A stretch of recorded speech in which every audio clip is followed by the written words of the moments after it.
시청자 여러분 안녕하십니까? 특별방송 민심 2022 이어갑니다. 제20대 대통령을 뽑는 선거일입니다. 전국 14,400여 개 투표소에서 투표가 진행되고 있습니다. 확진자와 격리자는 오후 6시부터 투표가 가능합니다. 중앙선관위에 나가 있는 취재기자 연결해서 알아보겠습니다. 한현희 기자. 네, 중앙선거관리위원회 상황실입니다. 네, 현재 전국 투표 상황 전해주시죠. 네, 20대 대통령을 뽑기 위한 투표, 전국 투표소에서 대체로 순조롭게 진행되고 있습니다. 오후 3시 기준 전국 투표율 68.1%로 집계됐고 오후 4시 기준 투표율은 아직 집계가 진행되고 있습니다. 오후 3시를 기준으로 보면 지난 2017년 19대 대선 당시 같은 시간대 투표율인 63.7%보다 4.4%포인트 높은 것으로 나타나고 있습니다. 지역별로 보면 전남과 광주, 전북 지역의 투표율이 높고 제주와 부산, 인천이 비교적 저조한 편입니다. 오후 1시부터 36.93%에 이르는 사전투표율이 합산돼서 공개되고 있는데요. 투표율이 19대 대선 같은 시간대에 비해 높게 나타나고 있는 만큼 최종 투표율이 1997년 15대 대선 이후 처음으로 80% 선을 돌파할지 관심입니다. 네, 한현희 기자, 오늘 투표에서 특히 주의할 점이 있을까요? 네, 오늘 투표, 사전 투표와 달리 주소지 관할에 있는 투표소에서만 진행할 수 있습니다. 주민등록증이나 운전면허증처럼 사진이 있는 신분증 반드시 지참하셔야 하고요. 확진자와 격리자가 투표할 수 있는 시간은 일반 유권자 투표가 마감되는 오후 6시부터 7시 30분 사이입니다. 앞서 사전투표 과정에서 확진자 대리투표 같은 부실관리 논란이 불거지면서 선관위가 오늘 본투표에서는 확진자들이 직접 투표용지를 투표함에 넣을 수 있게 방침을 바꿨습니다. 확진자나 격리자는 투표를 위해 오후 5시 50분부터 외출할 수 있고 교통약자는 5시 반부터 가능합니다. 현장에 도착하면 보건소에서 받은 투표 안내 문자 원본을 제시해야 되고요. 대기 시간이 길어지더라도 7시 반까지 투표소에 도착한다면 투표를 할 수 있습니다. 확진자와 격리자가 이동을 시작하는 오후 6시에 가까워질수록 투표소가 혼잡해질 수 있는 만큼 일반 유권자는 가급적 미리 투표해달라고 선관위는 당부했습니다. 확진자 투표가 원활하게 진행된다면 저녁 8시 10분쯤 개표 작업이 시작되고 잠정 투표율은 8시 반쯤 발표될 예정입니다. 당락의 윤곽은 이르면 내일 새벽 1시쯤 드러날 수 있지만 더 늦어질 가능성도 배제할 수 없습니다. 내일 아침 개표 작업이 마무리된 뒤 선관위는 오전 10시에 전체 회의를 열고 당선인을 최종 확정합니다. 지금까지 중앙선거관리위원회 상황실에서 YTN 한현입니다. 20대 대통령 선거 본투표일인 오늘 일부 투표소에서 투표용지에 도장이 제대로 안 찍힌다면서 항의하는 소동이 빚어졌습니다.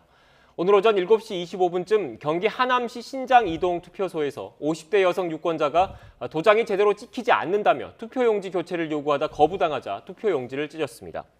또 경기 남양주시 진저읍 투표소와 제주 조수리 투표소 등에서도 유권자가 투표용지에 도장이 잘 찍히지 않는다며 항의해서 경찰이 출동하는 소동이 빚어졌습니다. 중앙선거관리위원회 기준에 따르면 정규 기표 용구를 사용했을 경우 도장이 일부분만 찍혔더라도 유효표로 인정됩니다. 이와 별도로 오전 9시 40분쯤 수원 정자 이동 투표소에선 투표용지에 참관인 도장이 없다는 항의가 이어져서 경찰이 출동하기도 했습니다. 경기도 선관위는 투표 행렬이 길어질 것을 대비해 투표관리관이 미리 도장을 찍다가 일부 누락하는 경우가 생길 수 있다며 투표관리관 도장을 나중에 받더라도 유효표로 처리될 수 있다고 설명했습니다. 중앙선거관리위원회는 제20대 대통령 선거 투표지에서 특정 후보자의 기표란이 코팅돼 있다는 일각의 주장은 가짜뉴스라고 반박했습니다. 선관위는 오늘 오전 보도자료를 통해 지난 사전투표와 오늘 진행되고 있는 본투표 투표지에서 특정 후보자 기표란이 코팅돼 도장이 절반밖에 찍히지 않는다는 소문이 있지만 이는 전혀 근거 없는 가짜뉴스라고 밝혔습니다.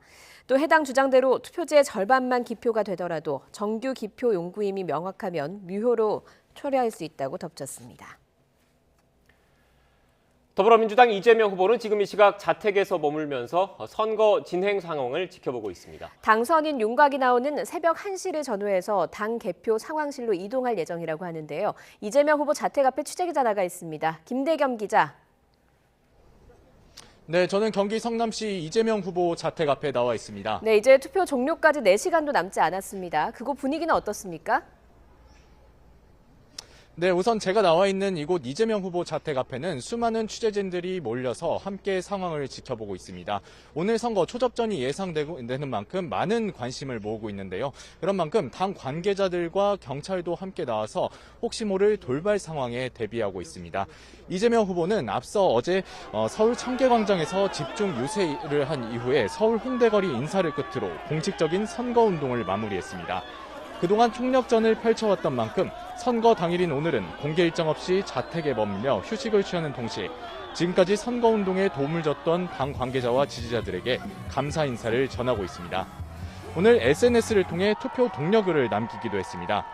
지지자들에게 투표가 종료되는 순간까지 단 한 분이라도 더 설득하고 더 투표하도록 애써달라는 당부를 전했습니다. 앞서 이 후보는 사전투표 첫날 한 표를 행사했지만 아직 부인 김혜경 씨는 투표를 하지 않았는데요. 잠시 뒤인 오후 4시쯤에 자택 앞 투표소에서 비공개로 투표를 할 예정입니다. 오늘 선거는 확진자 투표로 인해 저녁 7시 반쯤 선거가 마무리되고 밤 8시쯤 본격적인 개표가 진행될 예정입니다. 이 후보는 자택에서 가족과 함께 개표 진행 상황을 지켜보다가 당선인 윤곽이 나오는 내일 새벽 1시를 전후해 여의도 국회의원 회관으로 이동해 당직자들과 함께 마지막 개표 상황을 살핀다는 예정입니다. 특히나 이번 선거의 경우 막판까지 접전이 예상되는 만큼 결과에 따라 이 후보의 향후 일정도 변동이 있을 걸로 예상이 됩니다. 추가로 들어오는 상황이 있으면 현장에서 계속해서 전해드리겠습니다. 지금까지 경기 성남시 이 후보 자택 앞에서 YTN 김대겸입니다. 국민의힘 윤석열 대선 후보 역시 다른 공개 일정 없이 자택에서 투표 상황을 지켜보고 있습니다. 역시 당선인 윤곽이 나오는 자정 이후에 개표 상황실로 이동할 것으로 보입니다. 현장에 나가 있는 취재기자 연결합니다. 김다연 기자. 네, 윤석열 후보 자택 앞에 나와 있습니다. 윤 후보 자택 앞 분위기는 어떻습니까? 네, 비교적 조용합니다. 지지자가 모인다든지 눈에 띄는 움직임은 아직 없습니다. 다만 오후 들어 아파트 입구 쪽으로 취재진이 하나 둘 모여들고 있는데요. 윤석열 후보는 현재 이곳 자택에서 투표 상황을 지켜보며 휴식을 취하고 있는 것으로 알려졌습니다. 윤 후보는 어젯밤 서울 광화문에서 안철수 대표, 유승민 전 의원과 피날레 유세를 한 뒤 강남역 거리 인사로 총력전을 펼쳤는데요. 윤 후보와 아내 김건희 씨 모두 사전투표 첫날이던 지난 4일 각각 부산과 집 근처에서 사전투표를 마친 만큼 오늘은 별도 공식 일정 없이 일단 자택에 머물 것으로 보입니다. 공개 일정 대신 윤 후보는 SNS를 통해 투표를 독려하는 메시지를 전했습니다. 윤 후보는 투표율이 높지 않으면 결과를 장담할 수 없다며 투표를 통해 정권 교체 열망을 실현해달라고 거듭 당부했습니다. 오늘 저녁 7시 반 투표가 끝나면 자정 전후로 당선인 윤곽이 드러날 전망입니다. 물론 후보 간 격차가 많이 벌어지면 더 빨라질 수 있고 엎치락 뒤치락 상황이면 더 늦어질 수 있습니다. 윤 후보는 집에서 개표 상황을 지켜본 뒤 어느 정도 당선 윤곽이 나오면 늦은 밤 서울 여의도 국회 도서관에 마련된 당 개표 상황실을 찾을 예정입니다. 그곳에서 취재진의 선거 결과에 대한 입장을 밝힌 뒤 여의도 당사로 이동해 지지자들과 인사를 나눌 걸로 보입니다. 지금까지 윤석열 후보 자택 앞에서 YTN 김다연입니다. 네, 앞서 보신 것처럼 오늘은 여야 주요 대선 후보들 자택에 머물면서 선거 상황을 보고 있지만 마지막까지 전국을 돌면서 유권자에게 표심을 호소했죠? 예, 그렇습니다. 오늘도 국민께 한 표를 호소하고 있는데요. 청와대가 보이는 YTN 광화문 스튜디오 연결해서 이번 대선 상황 정리해 보겠습니다. 김영수 앵커 전해주시죠. 예, 청와대가 보이는 광화문 현장 스튜디오에 나와 있습니다. 저희 뒤로 보이는 이 청와대를 놓고 집권 여당의 자리를 지키려는 쪽과 또 빼앗으려는 야당이 마지막까지 치열한 승부를 펼쳤습니다. 권민석 기자와 함께 지금까지 선거 상황 짚어보겠습니다. 어서 오십시오. 네. 저희가 앞 시간에 이제 후보들의 선거 전략, 대선 판세 그리고 네거티브 공방까지 살펴봤고요. 이번에 공약을 좀 볼 텐데 후보들이 국정 비전과 정체성 담은 공약 어떤 것들이 있습니까? 네, 민주당 이재명, 국민의힘 윤석열 후보 두 양강 후보 공약은 다른 점도 많지만 닮은 점도 적지 않습니다. 코로나19로 피해를 본 소상공인을 위해 50조를 지원하겠다고 한 목소리로 약속했고 무주택 서민을 위해 주택 공급을 대대적으로 늘리겠다는 부동산 정책 방향도 완전히 일치합니다. 다만 다만 이 후보는 임기 내 연 100만 원의 기본소득을 지급하겠다는 기본 시리즈 공약 등에서 색깔을 분명히 했고 네. 윤 후보는 탈원전 정책 폐기, 여성가족부 폐지, 검찰 독립성 강화 등 주로 현 정부 정책과 반대되는 공약으로 선명한 대비를 이뤘습니다. 예. 지방정부의 선택과 또 각 지역의 여건에 따라서 1인당 100만 원 이내의 농어촌 기본소득을 지급하겠습니다. 검찰 공화국이라고 하는 것은 그건 맞지 않습니다. 공정한 검찰로서 제 기능을 하느냐 하는 것은 정치 권력이 여기에 개입하지 않고 그 독립성과 정치적 중립을 얼마나 존중해 주느냐. 반면 정의당 심상정 후보는 노동과 여성, 기후 위기 같은 진보 본연의 가치에 주목하며 주 4일제 복지국가를 내세워서 차별화를 시도했습니다. 주 4일제가 절대적으로 필요합니다. 이것은 노동권 강화의 측면만이 아니라 생산성을 향상시키고 또 기업 문화를 바꾸고 작업 방식을 쇄신하고 사회 혁신을 하는 사회 혁신의 모멘텀이라고 생각해요. 김 기자, 저희도 이 청와대가 보이는 이곳에서 중계를 하고 있지만 예. 사실 정치 권력이 청와대에 쏠려 있는 건 사실입니다. 예. 그래서 제왕적 대통령제 뭐 이런 말도 나오는데 여야 후보들 이 제왕적 대통령제를 개혁하겠다는 공약도 내걸었죠. 맞습니다. 양강 후보들 모두 이 제왕적 대통령제를 끝나겠다 이런 공약을 내세웠습니다. 민주당 이재명 후보를 먼저 보면 정치 개혁이라는 큰 틀이 있고요. 그 안에 4년 중임제를 도입하겠다고 했습니다. 청와대 조직은 효율적으로 바꾸겠다고 약속하기도 했고요. 중요한 것 중에 하나가 책임 총리제를 통해서 총리에게 국무위원 추천권 같은 권한을 주겠다고 했습니다. 그러니까 현실화하겠다는 거죠. 그리고 부총리를 중심으로 부처의 자율성도 존중하겠다고 공약을 했습니다. 국민의힘 윤석열 후보 같은 경우는 청와대를 사실상 해체하겠다 이런 공약을 했습니다. 집무실도 광화문으로 옮기겠다고 했고요. 구체적으로는 수석비서관과 민정수석실, 영부인을 보좌하는 제2부속실도 없애겠다고 말했습니다. 청와대 조직을 아주 슬림하게 만들겠다는 걸로 요약을 할 수 있을 것 같고요. 어느 쪽이든 이 약속을 지킨다면 청와대, 그러니까 청와대를 바라보는 시각도 조금은 달라지지 않을까 그런 기대를 해볼 수 있을 것 같습니다. 네, 윤석열 후보와 안철수 대표 단일화가 이제 대선 막판의 최대 변수였는데 여야 단일화 효과를 어떻게 분석하고 있습니까? 야권 단일화를 바라보는 여야의 온도차는 아주 극명합니다. 네. 민주당은 윤석열, 안철수 단일화를 야합이다. 심지어는 단일화가 아니다 단지화라고 폄훼했습니다. 사전투표 등에서 단일화 역풍이 불었고 오히려 범여권 지지층이 결집했다고 주장하고 있습니다. 반면 국민의힘은 두 사람의 단일화로 정권 교체 여론이 확실히 결집했다고 반박합니다. 지난 2일까지 여론조사에서 박빙 우세였던 윤석열 후보가 단일화로 확실한 우위로 돌아서서 여유 있는 승리를 자신하고 있습니다. 여야는 역대급 투표율 전망을 놓고도 제각각 유리하다고 해석하고 있어서 길고 짧은 건 결국 대봐야 될 것 같습니다. 예. 반면 이재명 후보 같은 경우 앞서 전해드린 것처럼요, 4년 중임제 같은 개헌 그리고 정치 개혁을 이제 고리로 해서 이른바 반윤연대를 만들려고 시도를 하지 않았습니까?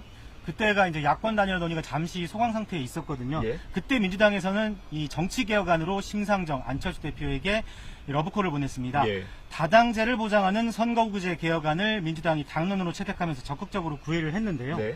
이재명 후보는 또 김종인, 윤여준 등 이 보수 원로 인사들을 연쇄적으로 접촉하면서 이른바 윤석열 고립 전략을 폈는데 네. 대선 엿새를 앞두고 성사된 극적인 야권 단일화로 연합전선은 결국 구축하지 못했습니다. 예. 그 윤석열 후보 얘기를 하나 더 짚어보면 현 정부 적폐 수사 발언이 있었어요. 이것도 좀 대선 판도에 좀 영향을 줬죠? 네. 중앙일보 인터뷰였거든요. 윤석열 후보가 현 정권의 적폐 수사도 이루어져야 한다고 발언한 게 도화선이 됐습니다. 네. 문재인 대통령은 이례적으로 강력한 분노를 표출하면서 윤석열 후보에게 직접 해명과 사과를 요구했습니다. 이에 대해 윤 후보는 이 사과 대신 자기 사전에 정치 보복은 없다고 한 발 물러섰습니다. 네. 대신에 공정과 원칙을 강조한 발언이었을 뿐이라면서 이후 공세 대상을 이재명의 민주당으로 명확히 하기도 했습니다. 여당은 이 적폐 수사 발언으로 뜨뜻미지근했던 강성 친문 지지층의 결집을 시도하기도 했는데요. 예. 다만 범여권 지지층 결집이 과연 과반에 달하는 정권 교체 여론을 넘어섰을지는 오늘 투표 결과를 통해서 확인해봐야 될 것 같습니다. 예. 김 기자, 오늘 당선자가 새벽 1시쯤 정해질 수 있다고 예. 하잖아요. 5월부터 대통령 임기가 시작되는데 그동안은 어떤 절차가 진행됩니까? 예, 말씀하신 것처럼 이제 투표가 오늘 마감이 되고요. 당선인이 뭐 내일 새벽쯤 결정이 되겠죠. 그러면 바로 이제 임기가 시작되는 게 아니고 5월부터 임기가 시작이 됩니다. 그때까지 뭐 하냐 이렇게 궁금하실 텐데 인수위원회를 거치게 됩니다. 차기 정부 출범을 준비하는 건데 지난 2017년 대선은요 탄핵으로 치러졌기 때문에 좀 특수한 상황이었고요. 문재인 대통령 같은 경우에는 선거 다음 날에 바로 국무총리를 지명하고 그리고 청와대 비서실장과 국정원장도 임명을 했었어요. 좀 특수한 경우였고요. 이번에는 관련법에 따라서 인수위원회를 구성하게 되는데 이 당선인 신분이어도 다른 나라 정상과 통화를 하거나 이런 공식 일정을 갖더라고요. 박근혜 전 대통령 사례를 한번 보니까 당선되고 2주 정도 뒤에 인수위가 출범을 했고요. 인수위에 누가 들어가냐 이걸 놓고도 좀 인사 기조를 볼 수 있을 것 같습니다. 이 인수위에서는 이제 부처의 업무 보고를 받고요. 국정과제도 논의하게 됩니다. 또 정부 조직을 어떻게 구성할지도 여기서 결정하게 되고요. 이번 당선인 앞서 전해드린 것처럼 취임이 5월 10일이에요. 이때까지 청와대와 내각을 구성하는 작업을 한다고 보면 되고요. 다만 부처 조직을 바꾸고 이런 게 그냥 되는 게 아니라 정부 조직법을 바꿔야 될 수도 있기 때문에 간단한 작업은 아닙니다. 또 총리나 장관은 또 인사청문회를 거쳐야 하잖아요. 그래서 국회 과정을 좀 거쳐야 됩니다. 이번 대선 같은 경우는 뭐 사상 초의 코로나 대선이에요. 이 확진자 사전투표에서 한 차례 홍역을 치르기도 했는데 오늘은 좀 괜찮을까요? 네, 오늘 본투표 방식은 지난 4일에서 5일까지 진행된 사전투표 방식하고 조금 달라졌습니다. 네. 확진자와 격리자도 비확진자와 똑같은 방식으로 직접 투표용지를 투표함에 넣을 수 있게 됐습니다. 네. 뭐 종이상자 투표, 소쿠리 투표 이런 논란은 오늘은 없을 것 같고요. 예. 대신 오후 6시부터 저녁 7시 반까지 90분 동안 별도로 투표가 진행됩니다. 당연히 대중교통 이용은 금지되고요. 걸어서 또는 본인의 차량, 이 또한 어렵다면 방역 택시를 이용하시면 됩니다. 예. 당연히 신분증이 필요하고 보건소가 보낸 외출 문자 보여주시면 되고 문제는 이제 확진자 추이인데 지난 4일부터 오늘까지 발표된 확진자 수만 151만 명에 이릅니다. 여기에 격리된 분들까지 합하면 엄청난 숫자가 되겠죠. 네. 오늘 투표소에 1시간 반 동안 얼마나 몰릴지 사실 선관위도 예상을 하지 못했습니다. 네. 일단 선관위에선 인력과 기표소 등 인적, 물적 자원을 최대한 동원하겠다고 밝혔는데요. 하지만 이 증상이 있는 확진자가 야외에서 오래 대기를 하거나 투표를 마치고 돌아가는 사람들과 동선이 일부 겹칠 가능성 등 우려도 여전히 제기되고 있습니다. 네, 그 코로나19 확진자나 격리자는 7시 반까지 투표를 할 수 있는 거죠. 확진자나 격리자 아니시라면 이제 투표 마감까지 2시간 정도 남았습니다. 아직 늦지 않았습니다. 앞으로 5년을 믿고 맡길 수 있는 후보에게 소중한 한 표 투표하시기를 당부드립니다. 지금까지 광화문에서 전해드렸고요. 상암동 스튜디오 나와주십시오. 네, 다시 상암동입니다. 앞서 전해드린 것처럼 앞으로 5년 동안 대한민국을 이끌어갈 새로운 대통령을 뽑는 선거가 이루어지고 있습니다. 네, 초박빙 승부가 펼쳐질 것으로 예측되고 있죠. 노동일 경희대 교수, 배종찬 인사이트K 연구소장과 함께 자세한 이야기 나눠보겠습니다. 두 분 어서 오세요. 네, 안녕하세요. 안녕하세요. 본격적으로 대담 이어가기 전에 지금 이 시각 투표 상황을 한번 좀 짚어봐야 될 것 같아요. 저희 화면 하단에도 나가고 있는데 좀 더 자세하게 한번 좀 살펴볼까요? 먼저 전국 투표율부터 준비되는 대로 띄워주시죠. 네, 이 시각 투표율입니다. 이 시각 현재 전국 투표율 71.1%를 기록하고 있습니다. 예. 번역별 투표율도 자세히 살펴보겠습니다. 먼저 유권자가 가장 많은 수도권의 투표율입니다. 서울이 71.4%, 경기가 70.2%, 인천이 68.4%로 평균보다 조금 높거나 낮은 수치를 보이고 있습니다. 네, 이어서 충청으로 가보겠습니다. 대전 지역 71%, 충남 68.5%, 충북 69.5%, 세종은 74.9%의 투표율을 기록하고 있습니다. 경남권 투표율도 살펴보겠습니다. 부산이 68.6%, 울산 71.5%, 경남이 70.5%의 투표율을 보이고 있습니다. 다음은 경북입니다. 대구는 72.4%, 경북은 73.6%의 투표율을 기록하고 있습니다. 네, 사전투표 열기가 뜨거웠던 호남권의 투표율도 보겠습니다. 광주가 76.4%, 전남 77.3%, 전북이 76.3%를 기록하고 있습니다. 네, 마지막으로 강원과 제주권 투표율 살펴보겠습니다. 강원도 70.6%, 제주는 66.9%의 투표율을 기록하고 있습니다.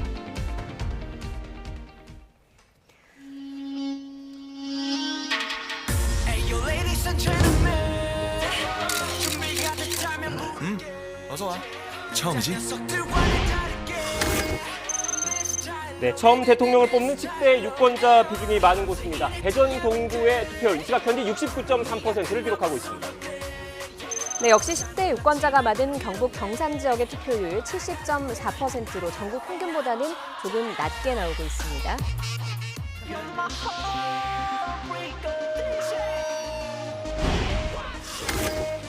네, 취업, 학업, 이리저리 치이는 20대 유권자가 많은 지역입니다. 서울 관악 보시겠습니다. 70.2% 투표율 기록하고 있습니다.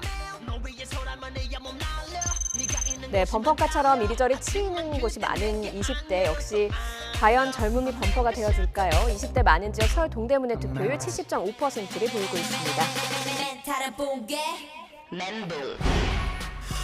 네, 회사에 집안일에 육아까지 30대도 고데기는 마찬가지죠. 30대가 많은 지역입니다. 부산 강서 지역 투표율 이 시각 현재 68.1%를 기록하고 있습니다. 역시 30대가 많은 지역입니다. 경기 화성 70.5%를 기록하고 있습니다.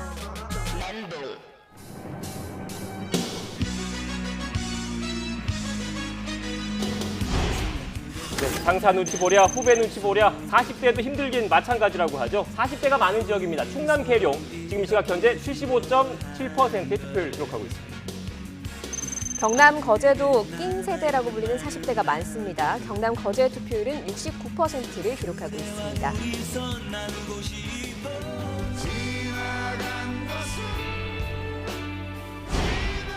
네, 일, 부동산, 애들 교육 무엇 하나 쉽게 잡히는 게 없는 50대죠. 50대 유권자가 많은 인천 계양입니다. 지금 이 시각 현재 68.6%의 유권자가 투표를 마쳤습니다. 경남 창원 성산 역시 50대 유권자가 많은 곳입니다. 73%로 전국 평균보다 조금 높게 나타나고 있습니다.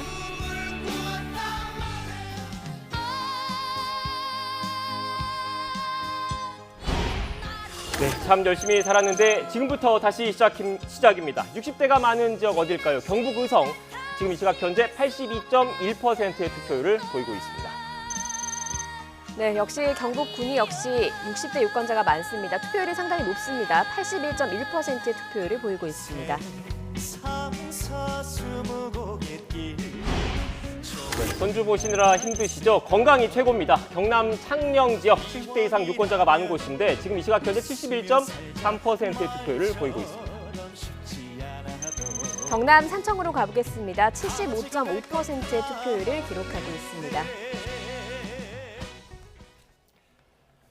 네, 지금 이 시각 현재 전국적으로 투표가 진행이 되고 있는데 네. 사전 투표율은 오후 1시부터 지금 합쳐졌잖아요. 그래서 네. 지금 화면에 보시는 것처럼 전국 평균 71%를 이제 갓 넘겼습니다. 현재 투표율 어떻게 보십니까, 교수님? 아무래도 이제 뭐 그 투표 참여 열기는 굉장히 높은 것 같아요. 네. 저도 사전 투표장에 가봤는데 뭐 젊은이들 줄이 엄청나게 길더라고요. 네. 근데 요 여러 이제 뭐 지금 카톡으로 서로 오가는 걸 보니까 오늘은 가보니까 또 어르신층이 그렇게 많더라고. 한참 지켜봤는데 그렇다는 얘기가 또 나오거든요. 네. 그러니까 이제 사전 투표율이 높았다는 것은 본 투표에 나갈 사람들이 미리 나갔다. 이런 측도 있고 사전 투표가 없었으면 본 투표 안 할 사람도 갔다. 이런 측이니까 뭐 양 크게 뭐 어떤 그 단면적으로 얘기할 수는 없지만 어쨌든 투표율이 굉장히 높은 것 같고 네. 그게 이제 왜 그러냐면 19대 대선 때는 워낙 탄핵 뛰고 승부가 정해져 있다, 뻔하다. 이러기 때문에 표를 포기하는 사람들이 오히려 많았는데 이번에는 정말 알 수 없는 박빙선거다. 그러니까 양쪽 다 뭐 이른바 뭐 진보 보수층 모두 다 많이 나가는 것 아닌가 싶은 생각이 듭니다. 네, 지금 화면 하단을 통해서 저희가 나가고 있는데 지난 19대 대선과 비교했을 때 같은 시각 기준 현재 투표율이 한 4%포인트 정도 높은 것 같아요. 네. 어떻습니까? 이 정도면은 최종 투표율이 80%를 넘겠다는 분도 계시는데 대체적으로 이제 마감 시간이 되면 조금 줄어들거든요. 그리고 이제 확진자분들이 투표할 때는 대체적으로 뭐 투표율이 일반인들보다는 높지 않다고 봐야 되겠죠. 네. 그렇다면 한 79.95% 정도. 뭐 이건 뭐 수치가 달라질 수도 있습니다. 그래도 지난 대선보다도 높은 투표율 그리고 80%에 육박하는 정도의 투표율이 매우 높은 투표율이죠. 네. 이게 97년 또 92년 대선에 버금가는 정도의 투표율이거든요. 그렇다면 그만큼 국민들의 관심, 치열한 접전 양상이 네. 이제 이유가 되는 것인데 노동현 교수님 말씀대로 사전투표는 대체적으로 이재명 후보가 기대감을 가질 수 있을 것으로 보이는데 본투표를 지금 대구가 특히 투표율이 상당히 높아지고 있거든요. 그런 만큼 윤석열 후보도 본 선거는 또 윤 후보 입장에서 기대감을 가질 수 있기 때문에 서로 팽팽하다. 예. 투표율에 따른 유불리도 팽팽하다. 이렇게 볼 수 있을 것으로 보입니다. 여론조사 쭉 지켜보셨을 텐데요. 투표율에 따라서 지금 75%를 기준으로 누가 유리하다 이런 것들 얘기가 나오고 있더라고요. 좀 어떻게 투표율에 따라서 좀 누가 유리하다 이렇게 보고 계시는지. 다 주장이죠. 그러니까 선거 때만 보면 뭐 투표율이 높으면 어떻다 저떻다, 사전 투표율이 높으면 어떻다 저떻다 제가 다 분석을 해봤습니다. 네. 그래서 뭐 칼럼을 쓰기도 했는데 별 영향이 없어요. 예. 그러니까 자기 지지자들이 많이 나간 선거가 이기는 겁니다. 결과적으로는 2012년 대선도 75.8%면 상당히 높은 투표율이거든요. 예. 그런데 그때도 보면은 그러면은 뭐 민주당이 더 유리하고 보수 정당이 불리했냐? 그건 아니거든요. 그러니까 결국 나를 지지하는 투표자들이 얼마만큼 투표소에 나가느냐 이게 사실은 핵심이고 가장 중요한 것이죠. 네. 일단 뭐 이 시각 현재 투표율, 투표 열기에 대해서 두 분 전문가들과 함께 짚어봤고요. 본격적으로 대담 이어가겠습니다. 지금 두 양강 후보들 어떻게 보면 국회 경험이 전혀 없는 이른바 영선 후보들이지 않습니까? 그런데 그동안의 쭉 역대 대선을 보면 물론 국회 경험이 없는 대통령들도 있었지만 대부분 국회에서 경험을 쌓고 정치적인 입지, 기반을 다진 이후에 청와대에 입성을 했던 경우가 많잖아요. 지금 이번 대선은 어떻게 해석을 좀 해야 될까요? 글쎄 이번을 뭐 이것도 또 딱 부러지는 한 면의 해석만으로는 어려울 것 같긴 한데 어쨌든 뭐 그 표면적으로 보면 현재 정치권에 대한 뭐 불신, 예, 그게 이제 작용했다고 볼 수 있는 것이고요. 그러나 또 넓게 보면 그 뭐 성남시장, 경기도지사를 지낸 이재명 후보도 국정 경험이라 정치 경험이 전혀 없다고 할 수는 없는 거죠. 그건 넓게 보면 정치 경험이니까요. 근데 이제 말하면 그 지금 말씀하신 것 중에 윤석열 후보는 그야말로 국정 경험은 없는 거죠. 공무원 경험은 있지만 그러나 국정 경험은 없다고 볼 수 있는데 그거는 이제 어떤 보수 정당의 현재 특이한 부분이라고 할 수 있어요. 윤석열 후보가 등장하기 전까지 그야말로 보수 정당, 지금 국민의힘이겠죠. 보수 정당에는 사실 이렇다 할 대선 후보가 없었어요. 그래서 만약 윤석열 후보가 등장하지 않았으면 현재 보수 정당은 뭐 말하자면 이제 속된 말로 뭐 게임도 안 되는 유력한 후보도 내릴 수 없는 뭐 그런 상황이었거든요. 그러다 보니까 이제 뭐 윤석열 후보가 뭐 추미애 법무장관과 뭐 이런저런 갈등을 겪으면서 뭐 여론 국민의 지지율이 높아졌다. 그래서 뭐 일종의 뭐 입양했다고 표현하더라고요. 입양한 그런 정도고 저는 그것이 무슨 뭐 국정 경험이 둘 다 없기 때문에 뭐 현재 그 정치권의 어떤 뭐 불신을 반영한다. 이렇게만 딱 단면적으로 단정하긴 어려운 그런 부분이 있다고 생각합니다. 네. 뭐 양강 후보 중에 누가 돼도 영선 후보라는 영선 대통령이라는 뭐 그런 점은 정치사에 좀 기록이 남을 것 같은 역사가 쓰여질 것 같은 내용인데요. 역대 대선들을 좀 살펴보니까 징크스들이 참 많았습니다. 그런 징크스에 해당될까 양 캠프에선 조마조마하긴 하겠지만 또 반대로 생각하면 당선 순간에는 징크스를 깨는 주인공이 되겠죠. 어떤 징크스들이 있었을까요? 정리해봤습니다.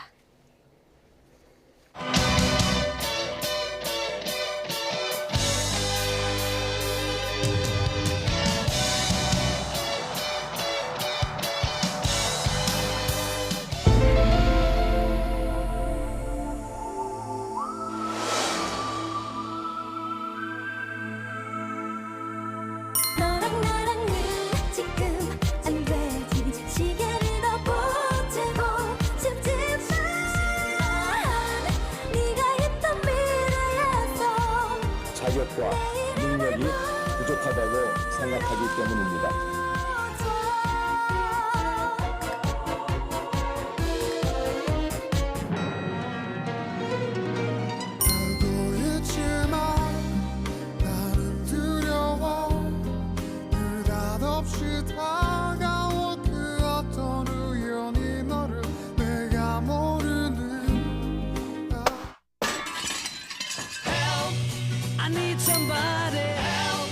Just anybody help. You know I need someone help. When I was younger, so much younger than today, I never needed anybody's help in any way. 울지 마, 왜 울어? 못 갔다. 미련 때문에.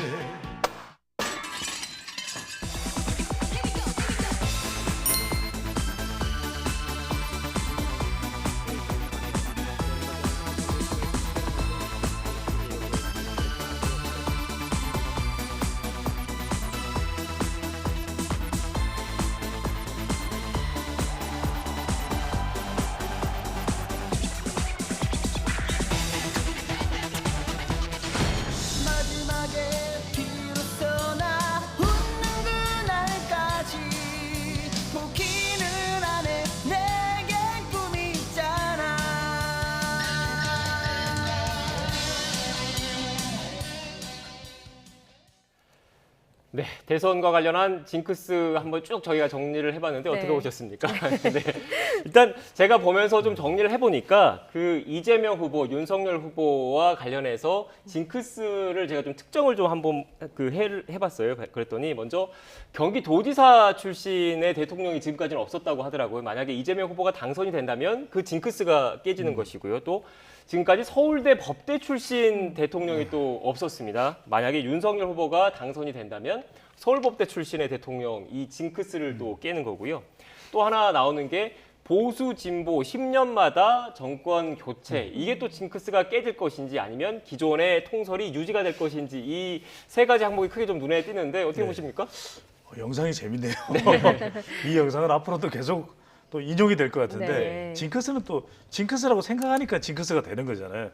그러니까 그렇기 때문에 뭐 이런 건 언제든지 깨질 수 있는 것이고 유권자의 선택이 더 중요한 것인데 10년 교체하는 것도 유권자들의 트렌드가 선택이 또 성향이 어떻게 변하냐에 따라 달라질 수 있는데 흥미로운 건 두 가지네요. 서울대 법대 이 필패설 또 하나는 이제 경기도지사 무덤론인데 그런 이야기가 나오는 게 이제 경기도지사부터 이야기를 해보면 유권자는 많은데 정작 경기도지사의 민심을 얻기가 쉽지 않거든요. 네. 그러다 보니까 경기도에서 이 지지율 1등을 하면 대통령이 되는 건데 그런 후보들이 역대 없었었어요. 경기도지사를 한 사람들 중에서 손학규 전 대표도 있고 또 이인재 전 대표도 있고 전 후보도 있고 그런데 경기도에서 정작 민심 얻어내기가 쉽지 않은 것이 경기도라는 것이 여러 지역에서 온 사람들이 경기도에 거주하고 있을 뿐만 아니라 서울에 또 주 생활 무대가 되기 때문에 정작 이른바 경기도 민심 이런 민심이 잘 없는 거거든요. 근데 이번에 이재명 지사가 이 경기도 무덤론을 징크스를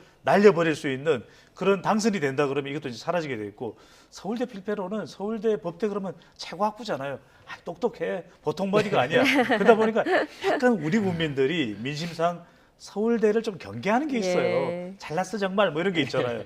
그런 것 때문에 이제 견제 심리가 있는데 그걸 이번에 윤석열 후보가 당선된다면 서울대 법대도 얼마든지 너끈히 대통령이 되겠네. 왜냐하면 이해창 후보가 서울대 법대 출신의 성공한 그러니까 우리가 사회적 지위로 성공한 것으로 인식될 수 있는 인사였거든요.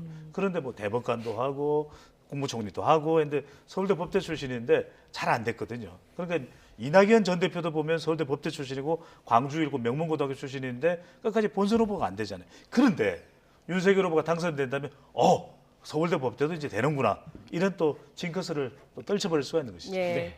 지금 이 시각 뭐 국민들의 손에 의해서 이 징크스가 어떤 징크스가 깨질지가 결정이 되고 있습니다.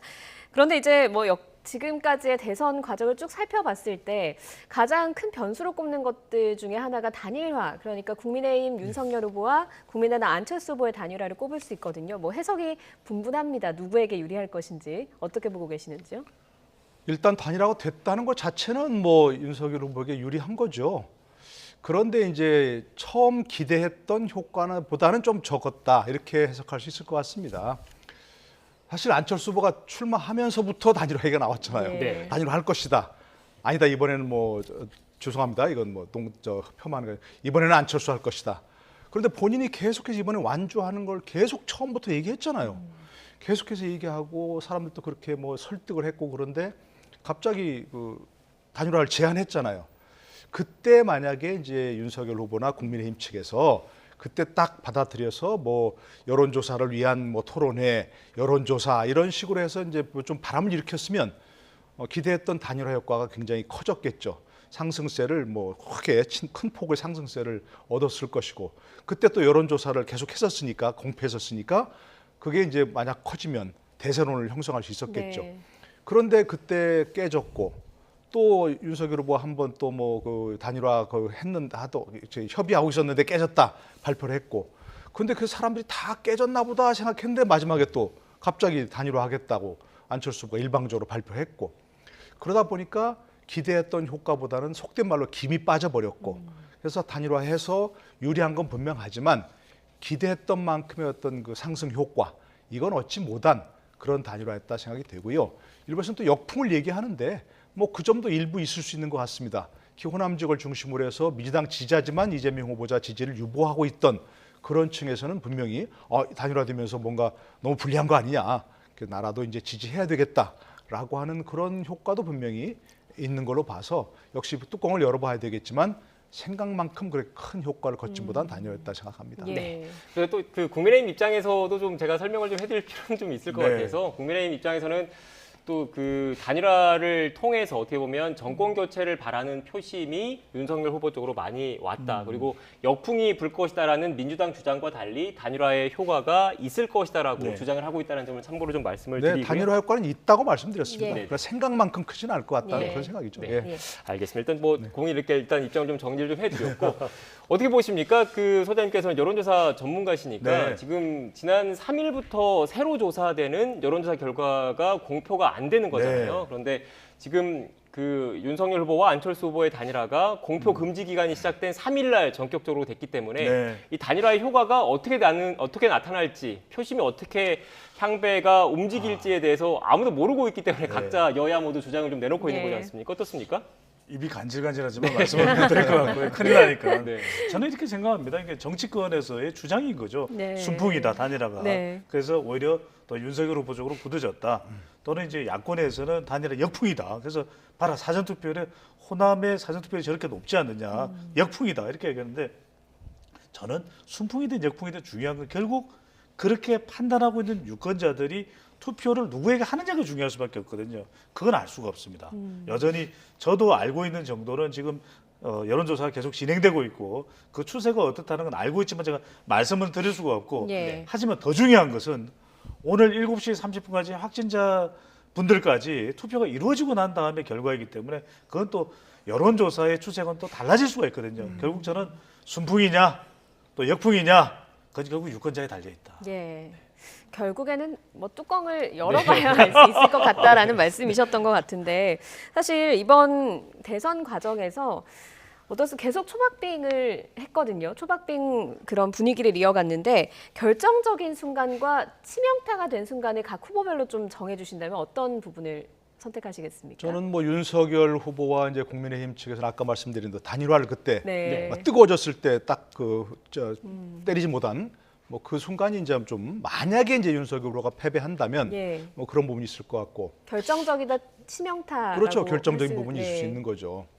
뭐 승리한다면 뭐 그건 어차피 단일화가 이루어졌으니까 그 부분이 승기를 잡았다 이렇게 할 수 있는 거지만 이재명 후보 측에서는 저는 김혜경 씨 논란이라고 생각합니다. 네. 김건희 씨가 뭐 여러 가지 여권의 집중 공격을 받으면서 결국 활동도 못했잖아요. 결국 마지막까지 활동 못했는데 김혜경 씨는 상당히 활발하게 활동했어요.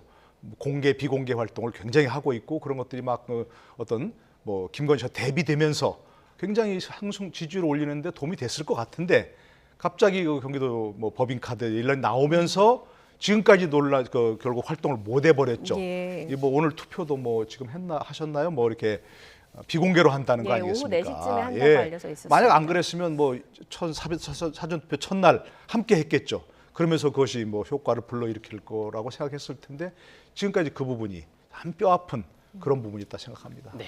그럼 저희가 일반적으로 그 선거 때 투표를 할 때 후보들이 투표를 할 때 그 사진 기자들이 사진을 많이 찍는 네. 게 후보와 배우자가 같이 맞습니다. 함께 이렇게 네. 투표함에 투표 용지를 놓는 모습들을 일반적으로 많이 봐왔지 않습니까? 그런데 이번 선거 같은 경우는 두 양강 후보들의 모습은 볼 수가 없었고 그게 결국 배우자 이른바 배우자 리스크와 관련된 지적이지 않았을까라는 생각이 드는데요.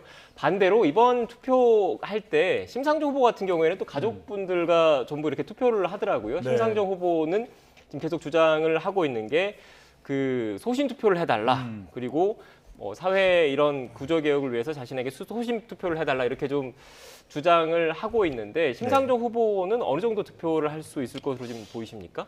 이건 이제 여론조사 공표 금지 기간의 추세만 말씀드려야 될 것 같습니다. 이제 수치를 말씀드리면 또 네. 여러 변화가 또 있었을 테니까 대체로 뭐 3, 4% 추세입니다. 이건 추세라는 말씀을 거듭 강조를 드리는데 근데 이제 단일화가 됐을 경우에는 안철수 후보의 지지표가 좀 올 수도 있다. 그런데 이제 여기서 하나 우리가 또 분석을 꼭 또 감안해야 될 것이 심상정 후보 지지자들 중에서도 단일화가 됐기 때문에 진보와 또 보수의 진영 간 대결이 되거든요. 예. 그렇다면은 심상정 후보를 지지하지만 이 진영 간 대결 구도 속에서 또 이재명 후보 쪽으로 좀 힘을 실어줘야 되겠다. 이럴 수도 있는 겁니다. 이럴 수도 있는 겁니다.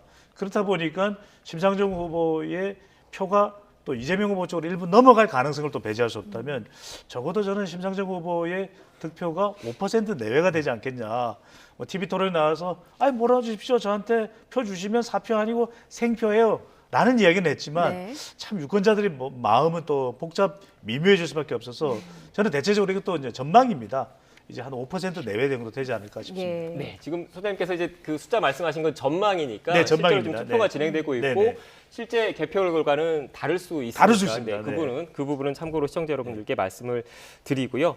일단 그 저희가 좀 준비된 그래픽이 있는데 그 양당에서도 이번 투표 결과 어떻게 나올지 좀 예. 나온 게 좀 있죠. 그 강경원 앵커께서 한번 좀 설명을 해주시겠습니까? 우상호 총괄선대본부장 민주당이죠. 이재명 후보가 1.5% 차로 신승을 거둔다 이렇게 네. 이야기를 했고요. 또 강훈식 민주당 선대위 전략기획본부장은 3% 차이로 승리를 한다. 그런데 국민의힘 쪽에서는 뭐 10% 차 이준석 대표가 이야기를 했고 또 조경태 선대본부 직능 총괄본부장의 경우에는 5% 이상으로 좀 크게 승리할 거라고 본 것 같습니다. 이렇게 이야기를 하고 있습니다. 너도 나도 우리 쪽이 이긴다라는 쪽으로 예측을 하고 제목을 있습니다. 딱 잡았네요. 예. 여야 너도 나도 승리 네. 예측 어떻게 보십니까?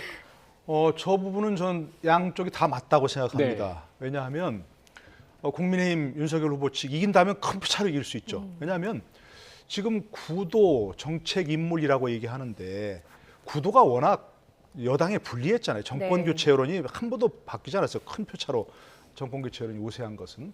그러니까 이제 윤석열 후보가 이긴다면 큰 표차가 이길 것이고 반면에 이재명 후보 측이 그런 불리한 구도를 딛고 이긴다면 신승할 수밖에 없는 거죠. 박빙승부가 될 수밖에 없는 거죠. 그렇기 양쪽이 좀 모순되는 게 아니고 다 그렇게 지금 분석이 가능한 얘기고 아마 저렇게 전망이 이렇게 나온다는 얘기입니다. 예. 예.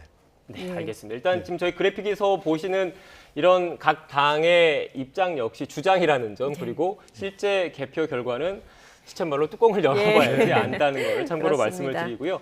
또 이번 선거에서 유독 또 눈에 띄었던 것 가운데 하나가 국민의힘 입장에서는 이른바 호남 표심 구에 집중적으로 좀 공략을 했던 것 같고 특히 이준석 대표를 비롯해서요. 그리고 민주당에서도 지금 이재명 후보가 TK 출신이잖아요. TK 표심 확보하는데 좀 공을 좀 들였는데 결국 그런 그 취지지 않나 싶습니다. 어떻게 보면 이른바 상대의 지지세가 강한 곳에서 우리 표심을 끌어오겠다 이런 전략이지 않나 싶은데 관련해서 저희가 리포트로 좀 분석을 했는데요. 엄지민 앵커의 리포트를 보고 오겠습니다.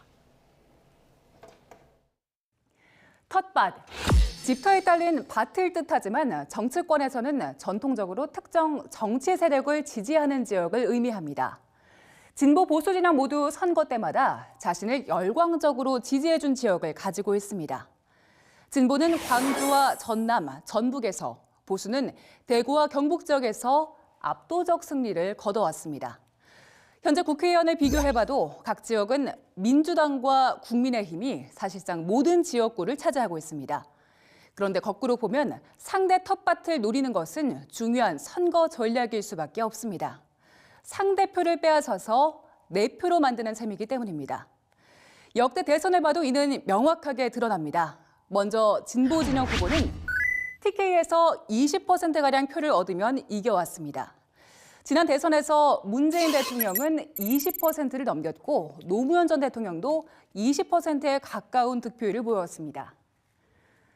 반대로 보수 후보는 호남 지역 5% 득표율이 승리의 기준입니다. 5%를 훌쩍 넘었던 박근혜, 이명박 전 대통령이 당선됐고 5%에 미치지 못했던 홍준표, 이회창 당시 후보는 낙선했습니다. TK 20%와 호남 5%의 법칙, 이번에는 어떤 쪽에서 이뤄낼 수 있을까요? 지금까지 가상 스튜디오에서 전해드렸습니다.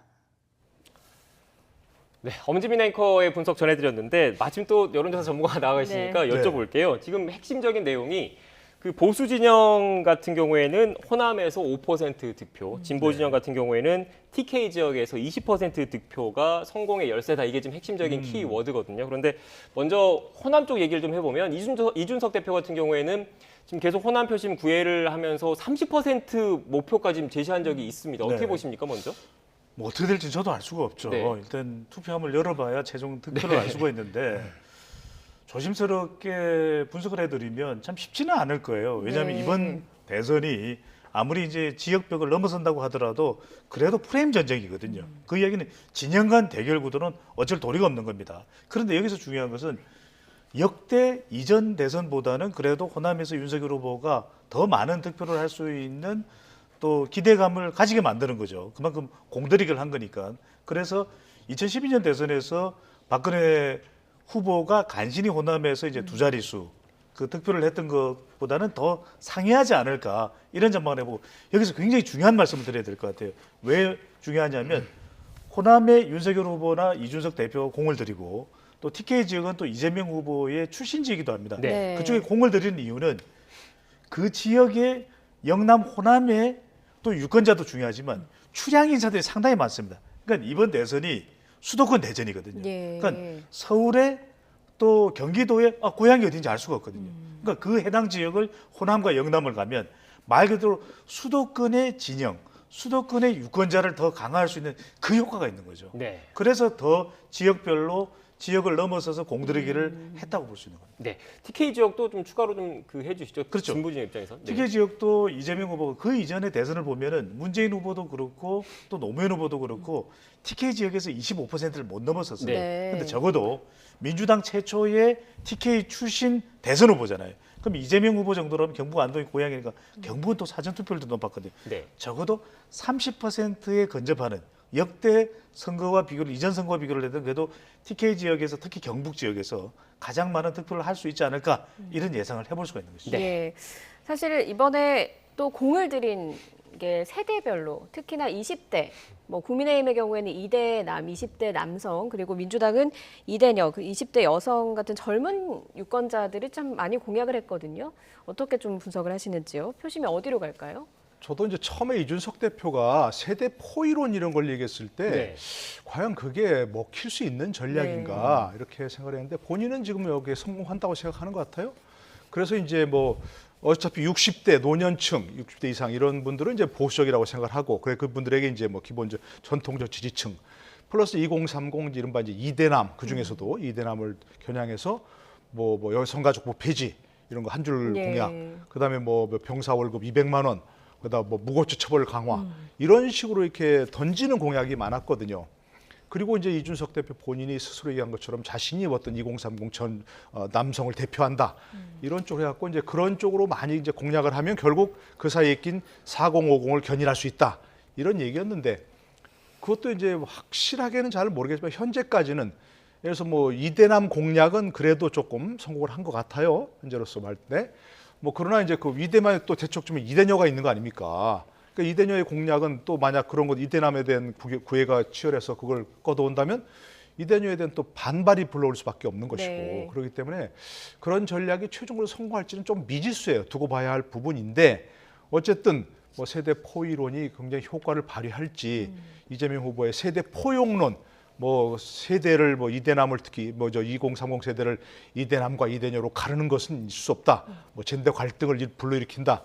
이런 것들이 이제 있는데 과연 그 적극적으로 공략하는 층이 이길지 아니면 그 모두를 감싸야 된다 하는 세대 포용론이 이길지는 흥미로운 부분입니다. 사실은. 또 결과적으로 분석할 수밖에 없는 건데 현재까지로서는 이준석 대표나 국민의힘 측에서는 성공하고 있다라고 지금 자신을 하고 있는 거니까 그분도 앞으로 이제 관전 포인트가 흥미로운 관전 포인트가 될 수 있다고 생각합니다. 네. 저희가 이렇게 지역별 그리고 세대별로 질문을 드린 게 이 질문을 또 드리기 위해서 좀 질문을 드렸거든요. 이 사전 투표율과 관련해서 또 거대 양당의 해석이 다릅니다. 사전 투표율이 특히 호남 지역이 좀 높았는데 이걸 두고 민주당에서는 어떻게 보면 그 야권의 단일화에 실망한 계층들이 집중적으로 투표를 해서 민주당에게 유리한 신호다 이렇게 해석을 하고 있는 반면에 또 국민의힘 입장에서는 사전투표가 이렇게 나왔지만 본투표에서 상대적으로 윤석열 후보를 지지하는 분들이 그 표심을 행사를 할 것이기 때문에 알 수 없다라는 입장이에요. 오히려 다 자신들에게 유리할 수도 있다 이렇게 주장을 좀 하고 있는데 전문가 입장에서는 어떻게 보십니까? 저는 이것도 정치권의 주장이다. 왜냐하면은 사전투표율이 뭐 지난 총선이 역대급으로 가장 높았죠. 2020년이 26.69%로 높았는데 이번에는 36.93%거든요. 그러니까 10%포인트 이상 더 높은 역대급 사전투표율이 됐다. 이거는 사전투표에서 그래도 이재명 후보 지지자들이 많이 투표할 것이라는 게 여론조사 결과로도 나오기도 했기 때문에 이건 그냥 추세로 말씀드리는 겁니다. 그렇다면 그런 이제 기대감이죠. 우리가 투표 결과는 알 수 없으니까 그런 기대감을 가질 수 있겠지만 또 본 선거에서 또 윤석열 후보 지지자들이 또 만회한다라는 그런 추세를 읽을 수 있기 때문에 그렇다면 양쪽이 뭐 피장파장이죠. 근데 이런 건 있는 것 같아요. 단일화가 정말 결정적이었다 그러면 호남뿐만 아니라 이 단일화는 전국적인 이슈죠. 단일화에 대한 역풍이 한 지역에만 일어날 수는 없는 거잖아요. 그렇다면 뭐 경기도나 또는 서울에도 사전투표율이 더 높았었어야 되는데 그것보다는 이재명 후보 지지층들이 위기감에서 이 텃밭이 또 호남이니까 호남 지역에서 또 지역적으로 특별히 더 결집했다고 봐야 되겠죠. 네. 알겠습니다. 시간이 다 돼서 마무리를 좀 해야 될 것 같은데요. 앞서 뭐 두 분과 쭉 얘기 나누면서도 말씀드렸던 것처럼 아직 투표 종료까지 시간이 좀 남아 있고 유권자의 표심이 또 어떻게 흘러갈지는 모른다는 점을 참고로 좀 말씀을 드리고요. 앞서 두 분께서 그 분석을 해주신 내용들은 여론조사 공표 금지 기간 이전에 나왔던 여론조사 결과들 최근의 흐름들을 다 참고를 해서 이렇게 분석을 해주신 내용이라는 점을 참고로 말씀드리겠습니다. 지금까지 노동일 경희대 교수 배종찬 인사이트 K 연구소장과 자세한 이야기 나눴습니다. 오늘 말씀 고맙습니다. 고맙습니다.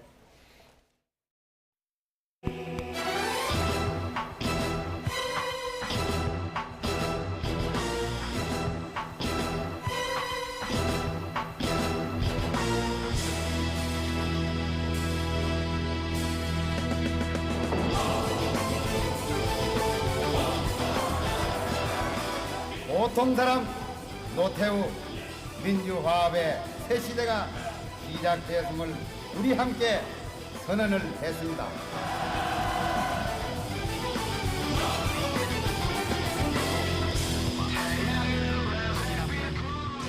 이대로는 우리나라는 안 됩니다. 우리나라의 병들은 이 한국병을 고쳐야만 합니다.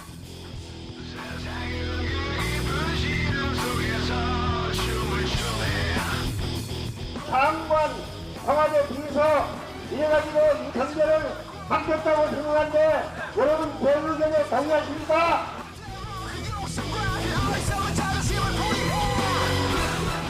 그 사람들의 뜻이 국정에 과감없이 반영되고 그 사람들이 주인으로서 대접받는 진정한 의미에 있어서의 국민주권 국가를 반드시 만들어내겠습니다. 다른 것은 몰라도 경제를 살려서 대한민국 국민을 행복하게 만들겠습니다, 여러분.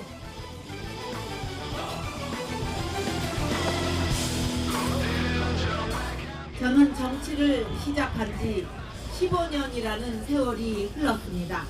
저의 모든 것을 다 바쳐서 여러분의 행복으로 보답해 드리겠습니다.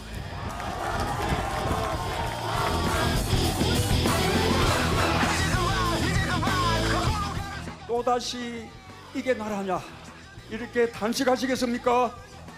촛불혁명 완성하는 정권교체 누굽니까?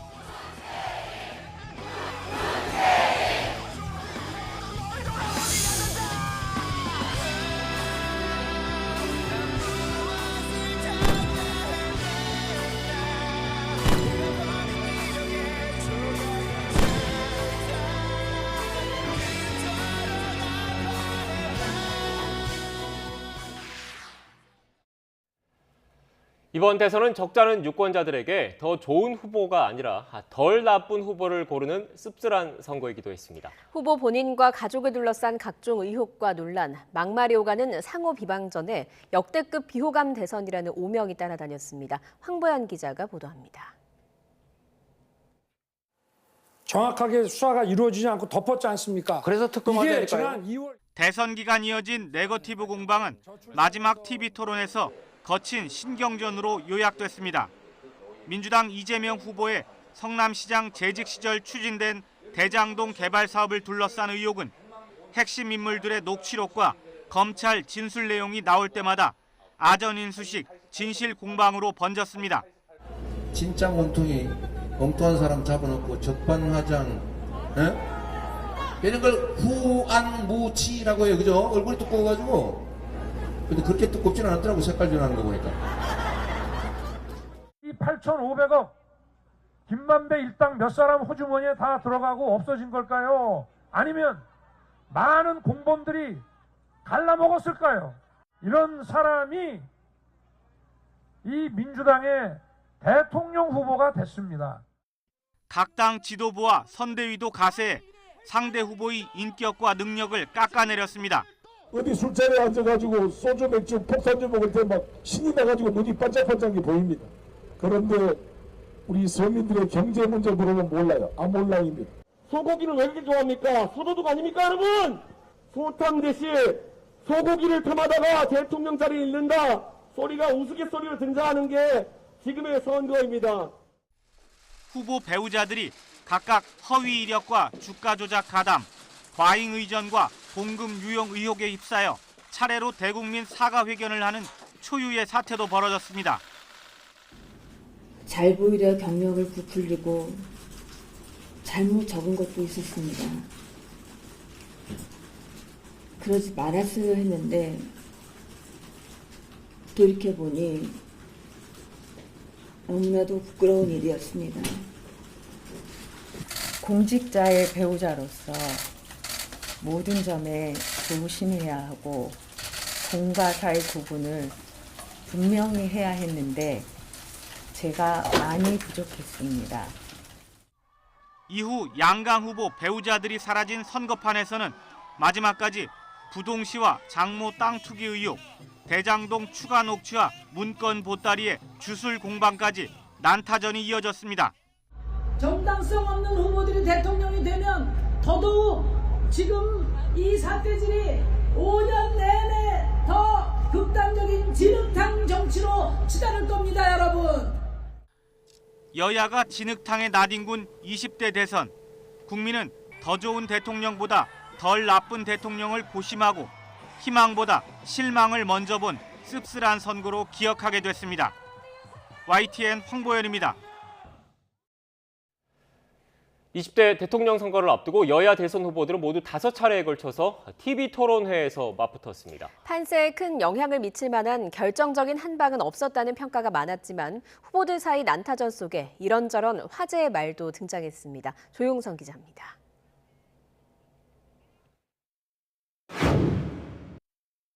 TV 토론회장을 가장 뜨겁게 달군 건 역시 대장동 개발 의혹이었습니다. 이거 보세요. 동의하십니까? 지금까지 동의하십니까? 다수당으로서 수사도 다 회피하고 동의하십니까? 지금 뭐 대통령 선거가 국민학교 애들 반장 선거입니까? 정확하게 수사가 이루어지지 않고 덮었지 않습니까? 그래서 특검하자니까요. 국민 여러분 한번 보십시오. 누가 진짜 몸통인지. 거짓말이 워낙 달인이시다 보니까 뭐 못하는 말씀이 없으신데. 이완용, 안중근까지 등장했습니다. 저는 윤석열 게이트다 이게. 윤석열이 몸통이다 이렇게 생각합니다. 제가 뭐 성남시장을 했습니까? 뭐 경기지사를 했습니까? 마치 이완용이 안중근에게 그 나라 팔아먹은 사람이라고 하는 얘기랑 똑같은 거지. 문재인 정부 최대 실책으로 꼽히는 부동산 정책을 두고 곳곳에서 충돌했습니다. 그러면 문재인 정권의 부동산 정책에 대해서 몇 점 주시겠습니까? 점수를 숫자로 먹이기는 어려운데 매우 잘못된 부족한 정책이었다. 그래서 저희가 여러 차례 사과드렸습니다. 윤 후보께서는 이제 종부세는 세금 폭탄이라서 이거 폐지하겠다 이렇게 말씀하셨어요. 네. 25억 사는 분이 50만 원 세금 내는 거를 폭탄이라고 이야기하니까 제가 다 부끄럽습니다. 선제 타격론과 우크라이나 사태 등 안보관을 두고 설전을 벌이던 이재명 후보와 윤석열 후보. 이런 표현까지 나왔습니다. 시중에 후보는 이런 얘기 있어요. 우리 후보님 빙하 타고 온 둘리 같다. 혹시 들어보셨어요? 정상적인 그 질문을 하시죠. 팩트에 근거해서. 거친 비방전 속에 배우자 의혹도 격한 공방의 대상이 됐습니다. 부인께서 지금 도이치모터스 이거 지금 주가 조작에 연루돼 있다는 말이 많은데 아직까지 뭐 무슨 문제점이 드러난 적은 없습니다. 자택을 수시로 오가면서 배우자 비서 역할을 했어요. 다시 한번 사과드립니다. 이재명 후보와 윤석열 후보, 두 양강 후보의 난타전이 주로 주목을 받았지만 3지대 후보들의 활약도 눈길을 끌었습니다. 청장만 외치는 MB 아바타 경제 가지고 미래를 열 수 있나 이런 질문을 드립니다.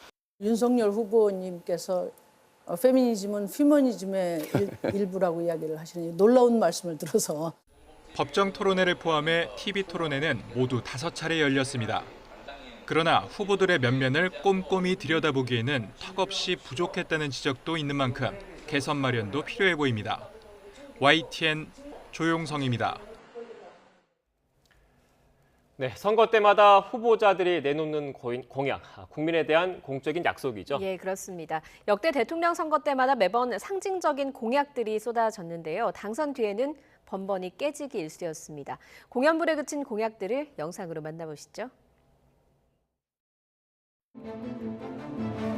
1987년 대선 막바지, 노태우 전 대통령은 당선되면 임기 중 국민에게 재신임을 받겠다고 선언합니다.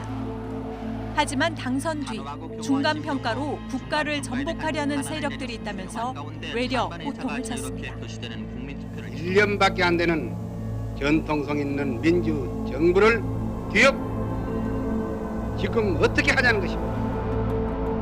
역시 당선이 되면 대통령직을 걸고 쌀 수입을 막겠다고 약속한 김영삼 전 대통령. 사과와 죄송, 죄책감으로 얼룩진 특별 담화문을 통해 약속은 뒤집혔습니다.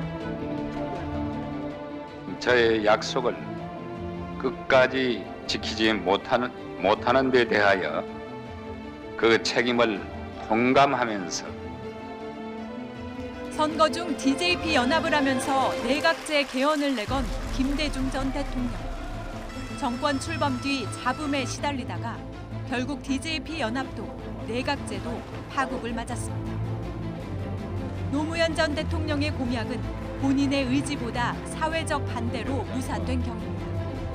행정수도 이전은 위헌 결정이 났고 고위공직자 비리 조사처도 검찰 반발에 부딪혔습니다.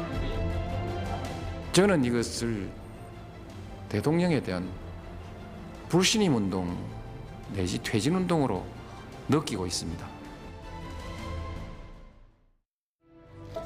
이명박 전 대통령은 화려한 경제 청사진을 제시했습니다. 실물 경쟁하는 사람이기 때문에 허황한 정치적인 이야기는 하지 않겠습니다. 그러나 제대로 되면은 3천 정도 회복하는 것은 7% 성장률, 국민소득 4만 달러, 7대 경제 강국, 이른바 747 공약과 동남권 신공항, 한반도 대운하는 조용히 사라졌습니다. 박근혜 전 대통령의 474, 성장률 4%, 고용률 70%, 국민소득 4만 달러 공약은 나라 빚과 가계 빚만 늘렸습니다. 잘못된 정치야말로 국민의 행복을 가로막는 걸림돌입니다. 정치 쇄신 공약과 검찰 개혁 모두 최순실 국정농단 사태에 휩쓸려 물거품이 됐습니다. 문재인 대통령은 어떨까요? 지금의 청와대에서 나와 광화문 대통령 시대를 열겠습니다. 집무실을 광화문으로 옮기겠다는 광화문 대통령 시대는 결국 무산됐고 비정규직을 없애고 집 걱정 없는 대한민국을 만들겠다는 공약도 실현되지 못했습니다. 이번 대선에서도 여지없이 다양한 공약이 쏟아지고 있는데 5년 뒤 과연 어떤 성적표를 받을까요? 여러분의 선택에 달렸습니다.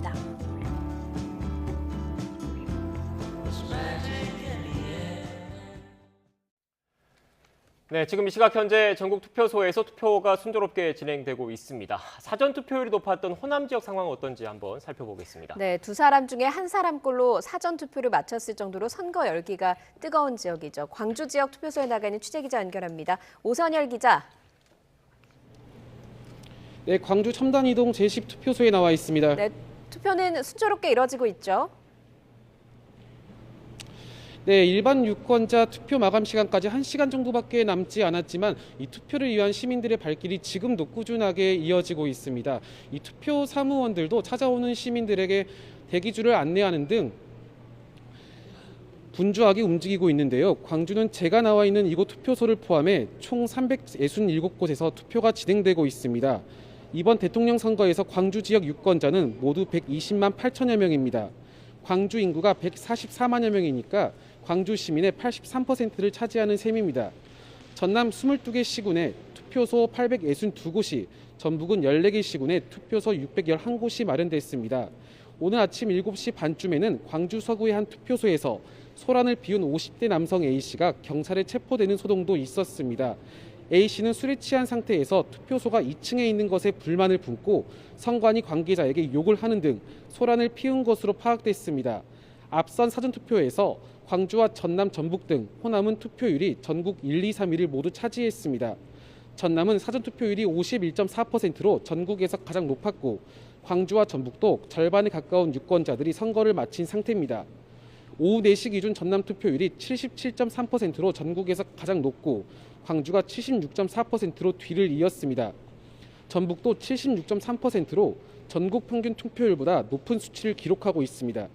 지난 19대 대선에서 광주의 전체 투표율은 82%로 전국에서 가장 높았습니다. 호남 지역 유권자는 모두 432만여 명으로 높은 사전 투표율이 최종 투표율까지 이어질지도 관심입니다. 지금까지 광주 첨단이동 제10투표소에서 YTN 오선열입니다. 네, 290만 명이 넘는 유권자가 있는 부산으로도 가보겠습니다. 네, 지난 19대 대선보다 높은 투표율을 보이면서 지역의 민심이 어디로 향하게 될지 관심이 쏠리는데요. 취재기자 연결하겠습니다. 오태인 기자. 네, 부산 부암일동 제4투표소입니다. 예, 그곳 투표소 분위기는 어떻습니까? 네, 투표 시간이 길어지면서 이곳을 찾는 유권자들의 발길은 크게 줄었습니다. 점심 직후 건물 밖으로 줄이 이어졌는데 지금은 다소 한가한 모습입니다. 부산 지역 유권자는 290만여 명으로 투표소 916곳에 마련됐습니다. 투표가 시작된 지 11시간 가까이 돼가는데요. 투표율은 오후 4시 기준으로 68.6%를 기록하고 있습니다. 이는 전국 평균보다 2.5% 정도 낮은 겁니다. 그러나 지난 19대 대선과 같은 시간대인 65.2%보다는 3% 정도 높습니다. 아직 투표 시간이 남아있긴 하지만 전국 평균보다 낮은 투표율이 각 후보 득표에 어떤 영향을 미칠지 관심입니다. 부산 지역 역대 선거 투표율을 보면요. 지난 2020년 21대 국회 선거 때 67.7%로 전국 평균보다 1.5%포인트 높았습니다. 2017년 19대 대선에서 76.7%로 전국 평균보다 0.5%포인트 낮았습니다. 최종 투표율에 따라 국민의힘 후보가 표밭에서 강세를 보이느냐, 민주당 후보가 선전하느냐 결과가 주목됩니다. 작은 소동도 있었습니다. 이곳에서 멀지 않는 부암일동 2투표소에서 50대 유권자가 투표용지를 촬영한 사실이 적발됐습니다. 또 투표용지를 촬영하려던 유권자가 제지당한 사례도 나왔고 투표시설 등에 문제가 있다고 항의하는 유권자도 있었습니다. 잠시 뒤 오후 5시부터 투표를 희망하는 확진자도 일시적으로 외출이 허용됩니다. 저녁 6시 이후 투표를 할 수 있습니다. 아무쪼록 개인 방역에 신경 쓰시면서 소중한 주권 행사하시길 바랍니다. 지금까지 부산에서 YTN 오태인입니다. 네, 투표소 상황 살펴보셨는데 전국 투표율 다시 한번 자세하게 좀 짚어볼까요? 예. 네, 준비되는 대로 좀 띄워주시죠. 네, 이 시각 투표율입니다. 전국 기준 73.3% 기록하고 있습니다. 네, 권역별 투표율도 살펴보겠습니다. 수도권의 투표율은 72.9%고요. 충청권이 71.8%, 경남권이 72.2%, 경북권 75.4%, 호남권 78.5%, 강원, 제주권도 나타나고 있습니다. 네, 이번엔 이 시각 투표율을 역대 대통령 선거 투표율과 비교해 보겠습니다. 2007년 17대 대선 이 시각 투표율 오후 4시 기준이죠. 48%, 2012년 18대는 65.2%, 2017년 19대 대선 67.1%였는데 지금 오후 4시 기준 이번 대선 20대 대선은 73.4%를 기록하고 있습니다. 예. 지난 대선 때보다도 지금 높은 투표율을 좀 기록하고 있습니다. 예, 그렇습니다. 네, 최근 5년간 치러진 선거를 보면 민심이 뒤바뀌어서 결과를 예측하기 어려운 곳들이 있습니다. 네, 민심이 요동친 지역은 어디일까요? 투표율과 함께 살펴보겠습니다. 네, 먼저 부산 중구입니다. 지난 대선에서 홍준표 당시 자유한국당 후보를 지지했다가 1년 뒤 지방선거에선 민주당 오거돈 전 시장을 지지했습니다. 하지만 지난 총선에선 다시 미래통합당 지지로 돌아선 곳입니다. 지금 이 시각 투표율 69.4%를 기록하고 있습니다. 네, 경기 여주도 대선에서는 홍준표 후보를, 지방선거에서는 이재명 전 경기지사를 밀어줬고요. 초선에선 다시 야당의 지지세를 보인 지역입니다. 현재 투표율 71.4%를 기록하고 있습니다. 네, 이번엔 강원으로 가볼까요? 강원 동해 지역입니다. 이 시각 현재 72%의 투표율을 기록하고 있는데 전국 평균보다는 조금 낮은 수치를 기록하고 있습니다. 네. 강원 정선도 민심이 요동치는 지역입니다. 이 시각 현재 강원 정선의 투표율은 76%를 기록하고 있습니다. 네, 이번엔 강원 고성으로 가보겠습니다. 지난 2017년 대선 때 홍준표 후보 지방선거에선 최문순 전 지사의 지지세를 보였는데 2년 뒤 총선에선 야당 후보가 당선됐습니다. 지금 이 시각 현재 75.8%의 투표율을 기록하고 있습니다. 네, 충북 단양도 최근 선거 때마다 달라진 민심을 보이고 있던 지역인데요. 현재 투표율은 76.6%로 전국 평균보다 약간 높은 수치를 보이고 있습니다. 네, 부여군의 민심은 이번에 어떻게 향할까요? 지금 이 시각 현재 74.2%의 투표율을 기록하고 있습니다. 보신 것처럼 전국 평균보다 다소 높은 수치를 기록하고 있습니다. 네, 대선 땐 홍준표 후보를 밀어줬지만 지방선거 때는 김경수 전 지사에게 마음이 더 많이 갔던 지역, 그리고 2년 뒤 총선에서 다시 야당 후보가 이긴 지역, 경남 창원, 마산 회원구입니다. 현재 투표율은 74.3%를 보이고 있습니다. 네, 민심이 요동친 지역들을 살펴봤는데 각 후보들과 특별한 인연이 있는 지역들도 있죠? 예, 그렇습니다. 어디일까요? 투표율과 함께 또 짚어보겠습니다.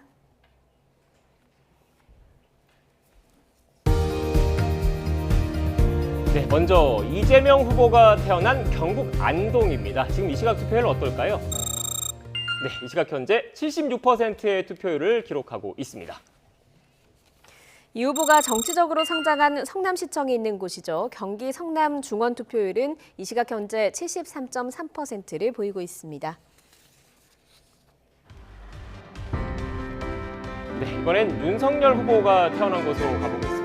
서울 서대문 지역인데 지금 이 시각 현재 투표율 74.5%를 기록하고 있습니다. 윤석열 후보가 어린 시절의 기억을 간직한 어머니의 고향입니다. 강원 강릉의 투표율은 67.4%로 평균보다 조금 낮은 수치를 보이고 있습니다. 네, 심상정 후보의 정치적 기반이죠. 노동운동가에서 여의도 정치로 진출하고 대선 주자로 거듭나게 한 기반이 된 곳, 경기 고양 덕양구 보겠습니다. 지금 이 시각 현재 74.3%의 투표를 기록하고 있습니다. 네, 민심 늘 매서운 건 아니지만 지역 현황과 관련되면 더욱 뜨거워집니다. 갑론을박이 펼쳐지며 민심이 들끓고 있는 8개 지역의 투표율을 살펴보겠습니다.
네, 코로나19 확진자와 격리자 투표까지 끝나는 저녁 7시 반까지 이제 2시간 26분 정도 남았네요. 네, 그렇습니다. 양당은 지금 어떤 분위기일까요? 민주당과 국민의힘 캠프 대변인 모시고 마지막으로 향해 가고 있는 대선 여정 이야기 들어보겠습니다. 민주당 박찬대 의원, 국민의힘 이양수 의원 두 분 나오셨습니다. 어서 오세요. 네, 안녕하세요. 안녕하세요. 저희가 방송 들어가기 전에 이런저런 얘기를 나눠봤는데 두 분 모두 평소에 친분이 좀 있으신 것 같아요. 오늘은 크게 네거티브 공방 안 하시고 또 이렇게 선거 날이니까 또 민주주의 축제인 날이니까 차분하게 대담을 이어가겠다 이렇게 말씀을 하셨는데 그렇게 하실 거죠? 네. 박찬대 그 수석 대변인께서는 뭐 워낙에 인부분도 훌륭하시지만 재밌으셔갖고 네. 따르는 후배들이 많습니다. 네. 저도 사석에서는 형님처럼 잘 따르고 칭찬을 네, 공감해 주셔야 될 것 같습니다. 오늘 토론에 잘 모시겠습니다. 네, 아무튼 품격 있는 대변인으로 예, 국민의힘한테는 큰 자산 아닌가 생각합니다. 네. 제가 그 말씀을 드린 게 이번 대선이 어떻게 보면 그 역대급 비호감 대선이다 이런 그 유권자분들의 지적이 좀 많아서 투표일인 당일 그러니까 민주주의의 축제라고 하잖아요. 민주주의 꽂힌 이 선거일만이라도 네거티브 공방 없이 차분히 유권자들의 선택을 기다리는 기회가 마련되면 어떨까 싶어서 일단 말씀을 좀 드려봤고요. 지금 투표율이 앞서 저희가 그 하단에 좀 나가고 있는데 지난 그 대선 때보다는 좀 상대적으로 높은 수치가 좀 나오고 있습니다. 먼저 민주당에서는 어떻게 보고 계십니까? 예, 뭐 역대 비호감 대선이라고 해서 네. 투표율이 혹시 낮아지는 것 아닌가 생각을 했는데 그 이상으로 주권자인 국민들의 투표 열기가 높았던 것 아닌가 이런 생각이 듭니다. 보통 네거티브가 만연하게 되면 사실 정치에 염증을 느끼기 때문에 투표율이 낮아지는 것이 일반적인 생각인데 오히려 투표율이 올라간다라고 하니까 네거티브를 뛰어넘는 정치에 깊은 관심을 갖고 있는 부분이 나타난 것이 아닌가 생각이 되어서요. 저희 민주당한테는 결코 나쁘지 않다. 예, 그렇게 생각합니다. 네, 국민의힘에서 어떻게 보고 계세요? 예, 사실 그 국민이 극성스러워야 나라가 선진국이 된다 이런 말이 있잖아요. 예, 사실 그 국민의 중요한 이 참정권, 이 소중한 표 이것을 행사해야 나라가 좋아집니다. 그래서 지난 5년 동안 정말 행복했다면 또 현 정권한테 이제 표를 또 드리시면 되고 또 지난 그 정권의 5년 동안 좀 미진한 점이 많았다 생각하시면 또 저희 당에다 표를 주시면 되는 거거든요. 그래서 그러니까 쉽게 생각하시고 그 정치에 너무 환멸 느끼지 마시고 꼭 가셔서 꼭 소중한 표 행사하셨으면 좋겠고요. 그렇게 투표율이 높아진다면 우리 정치인들이 보다 더 책임 의식을 가지고 정치에 임할 수 있지 않을까 생각해요. 정당 정치는 꼭 책임 정치니까 국민들께서 꼭 투표해 주셔서 한 80% 정도 넘는 그런 좀 기록적인 그 결과를 좀 받아볼 수 있었으면 좋겠습니다. 일단 저희가 뭐 웃으면서 그 전반적인 총평, 뭐 임하는 자세에 대해서 좀 여쭤봤는데 그 시청자 여러분들도 이게 좀 궁금할 것 같아요. 각 당에서 보고 있는 판세가 좀 궁금할 것 같은 저희가 준비된 그래픽이 있는데 지금 우상호 총괄선대본부장 이준석 대표가 최근 그 인터뷰에서 발언을 한 게 있습니다. 지금 보시는 것처럼 민주당 입장에서는 지금 신승을 기대를 하고 있는 것 같아요. 어떻습니까? 예, 그렇습니다. 지금 선거 막판에 와서 좋은 기세와 추세를 지금 보여주고 있어서요. 지금 블랙아웃 이후에 맹렬하게 저희가 결집하고 있는 것 아닌가 이런 생각이 들고요.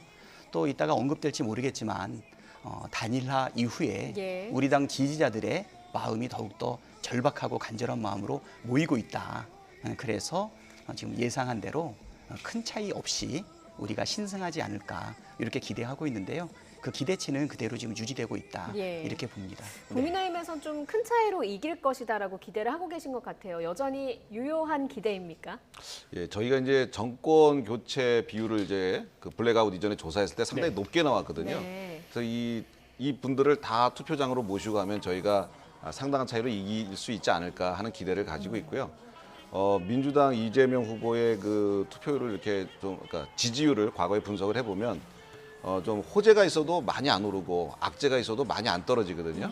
즉 이제 박스권이라는 얘기죠. 그래서 투표율을 높이면 높일수록 우리가 좀 더 유리해지지 않을까 하는 그런 기대를 가지고 있습니다. 그래서 지금 투표율이 좀 낮은 것보다는 높은 것이 우리한테 좀 유리하지 않을까 이런 생각이 드는데 사실은 좀 표를 저희가 자꾸 이렇게 좀 큰 차로 이기고 싶다, 큰 차로 이기고 싶다 하는 것은 원내 의석수하고도 관련이 있습니다.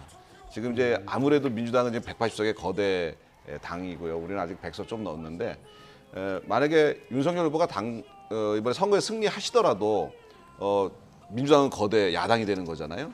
그러다면 국정 동력을 확보하려면 아무래도 5% 정도 이상의 득표를 좀 얻어야 어떤 정책을 실현할 수 있는 국정 동력을 확보하지 않겠느냐. 그래서 기대 섞인 저런 수치를 좀 저희가 얘기하고 있습니다. 네, 제가 중간에 좀 정리를 좀 하고 또 다음 질문 넘어가야 될 것 같긴 한데 앞서 그 의원님께서 블랙아웃 말씀을 하셨는데 사실 지난 3일부터는 그 새로 조사되는 여론조사를 공표할 수가 없는 거지 않습니까? 그래서 그 이후에 어떻게 표심이 흔들렸는지 잘 모르고 있고 또 지금 이 시각 현재에도 투표가 좀 진행되고 있기 때문에 자세한 결과 어느 당의 기대치가 맞는지는 그 개표 결과를 봐야 된다는 점을 참고로 좀 말씀을 드리고요.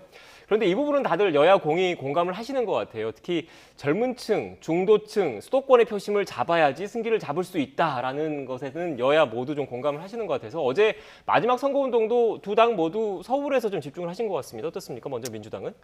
예, 어제 청계광장에서 네. 이렇게 모였는데요. 지금 문재인 정부가 들어서게 된 결정적인 계기가 광화문과 청계광장에서 있었던 사실 촛불 혁명 아니었나 싶어서요. 지금 국민들로부터 많은 질책도 받고 있지만 초심으로 돌아가서 국민들이 우리 민주당한테 바라는 것이 무엇인지 그리고 주권자인 국민들이 원하는 것이 무엇인지를 돌아볼 수 있는 부분이었는데요.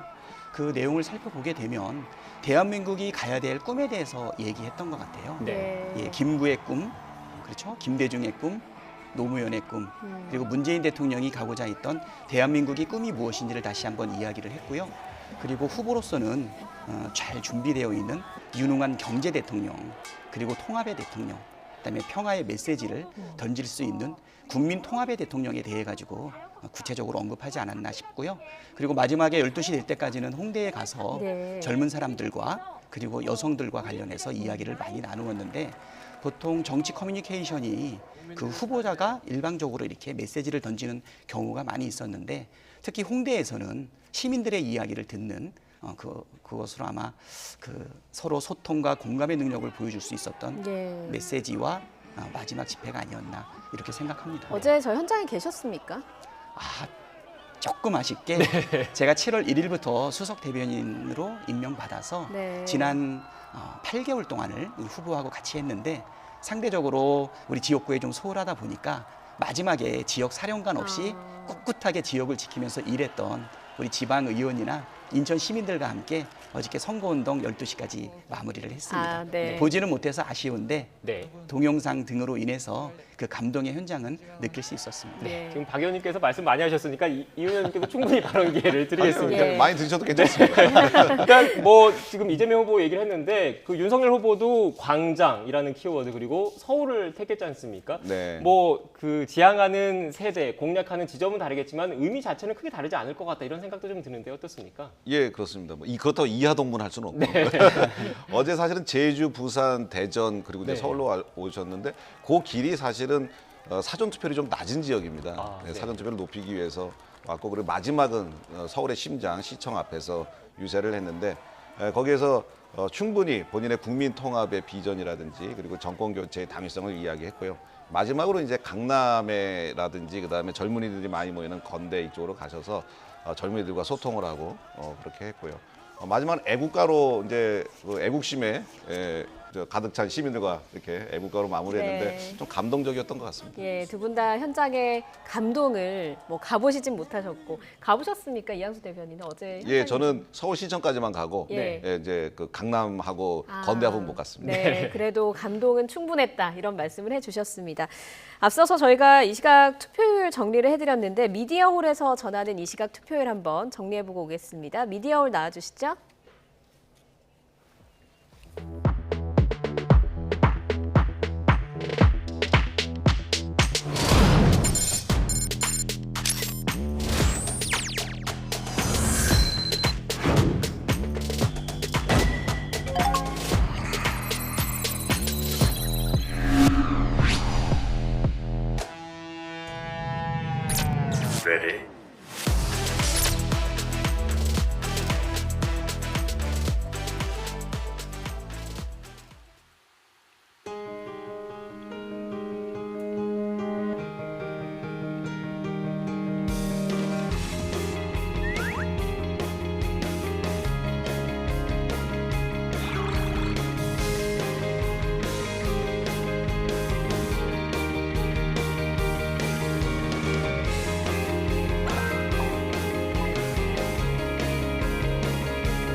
지난 2011년 5월 백악관이 공개한 사진 한 장입니다.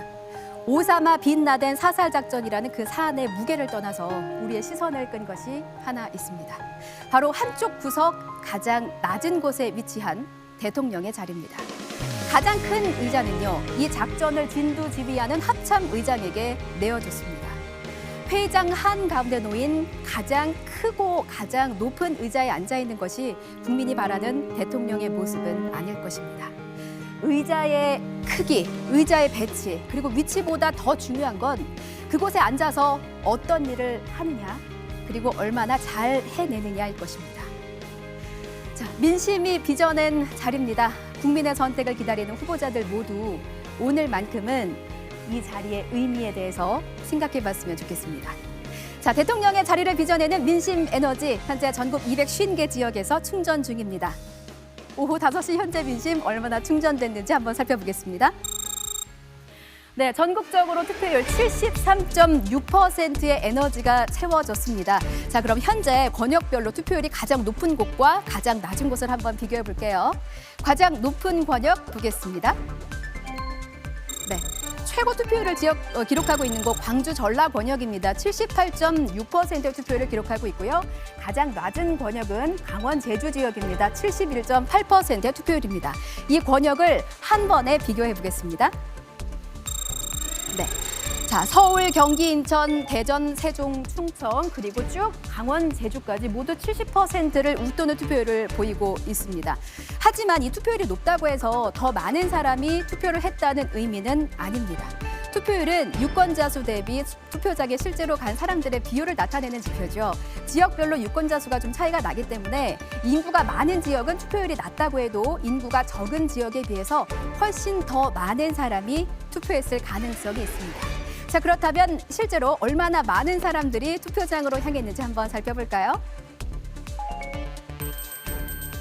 네, 먼저 권역별로 표시된 이 사각형이 전체 유권자의 크기입니다. 보시다시피 서울과 경기, 인천 지역의 그래프가 크죠. 전체 유권자의 절반 이상이 수도권에 있습니다. 투표율은 이 막대가 투표를 마친 사람들로 채워진 비율을 의미합니다. 권역별로 얼마나 많은 유권자가 투표장으로 향했는지 막대를 색깔로 채워서 한번 확인해 보겠습니다. 네, 실제로 투표를 마친 사람들이 이렇게 막대를 채웠습니다. 권역별로 보시면 투표를 마친 사람들의 수가 다르죠. 서울 권역의 경우는 600만 명 이상이 투표를 했고요. 경기와 인천 지역의 경우는 900만 명 이상이 투표를 마쳤습니다. 역시 유권자가 많은 서울, 경기, 인천에 투표를 마친 유권자의 수가 확연히 많은 것을 확인할 수 있습니다. 이렇기 때문에 인구가 많은 수도권이 최대 승부처다, 이런 말이 나오는 거겠죠. 자, 그럼 최대 승부처로 꼽히는 수도권만 따로 떼서 자세하게 분석해 볼게요. 먼저 서울의 투표 상황부터 살펴보겠습니다. 현재 서울 지역 평균 투표율 74%를 기록하고 있습니다. 25개 자치구 중에서 가장 투표율이 높은 곳은 송파구군요. 76.5%입니다. 서울 평균보다 2.5%포인트가량 높은 수치를 기록하고 있고요. 낮은 투표율을 기록하는 곳은 강북입니다. 70.3%네요. 자, 그럼 이 지역들은 과거 대선에서 어떤 선택을 했는지 한번 살펴볼게요. 네, 잠시 이 그래픽을 좀 설명을 해드리겠습니다. 위에는 지난 3차례 대선에서 당선이 된 대통령이고요. 이 지역에서 당시 어떤 후보들을 밀어주었는가, 어떤 지지 성향을 보였는가를 이렇게 아래 색깔로 표시를 해봤습니다. 위아래 색이 일치하면 적중했다, 또 색깔이 다르면 실제로 이 지역이 밀어준 후보와 당선된 후보가 엇갈렸다, 이렇게 분석을 해볼 수가 있겠는데요. 최고 투표율을 기록하고 있는 송파구의 경우는 17, 18, 19대 모두 적중했군요. 20대에서는 과연 어떤 후보에게 표를 주었을까요? 자, 최저 투표율을 기록하고 있는 강북 지역 보겠습니다. 강북 지역의 경우는 17대, 19대에는 적중을 했습니다. 그런데 18대에는 표를 몰아준 후보와 당선된 후보가 실제로 달랐음을 알 수 있습니다. 자, 그럼 이어서 최대 표밭으로 꼽히는 지역이죠. 경기 지역의 투표 상황 살펴보겠습니다. 자, 경기 지역 평균 투표율 72.9%를 기록하고 있습니다. 42개 권역을 갖고 있는 이 경기도에서 가장 투표율이 높은 곳은요, 과천시입니다. 무려 81.7%네요. 과천 시민 10명 중에 8명은 실제로 투표장을 향해서 소중한 한 표를 행사했다고 볼 수 있고요. 최저 투표율을 기록하고 있는 곳은 경기도 평택 지역입니다. 67.6%입니다. 지금 평택에 계신 분들 얼른 투표장에 가셔서 소중한 한 표 행사하시면 좋겠습니다. 자, 이 지역들 과거 대선에서 어떤 선택을 했는지 보겠습니다. 과천 시민들 17, 18, 19대 모두 과천 시민들이 많은 표를 몰아준 후보들이 당선이 됐습니다. 적중률 100%를 보이고 있는 지역이고요.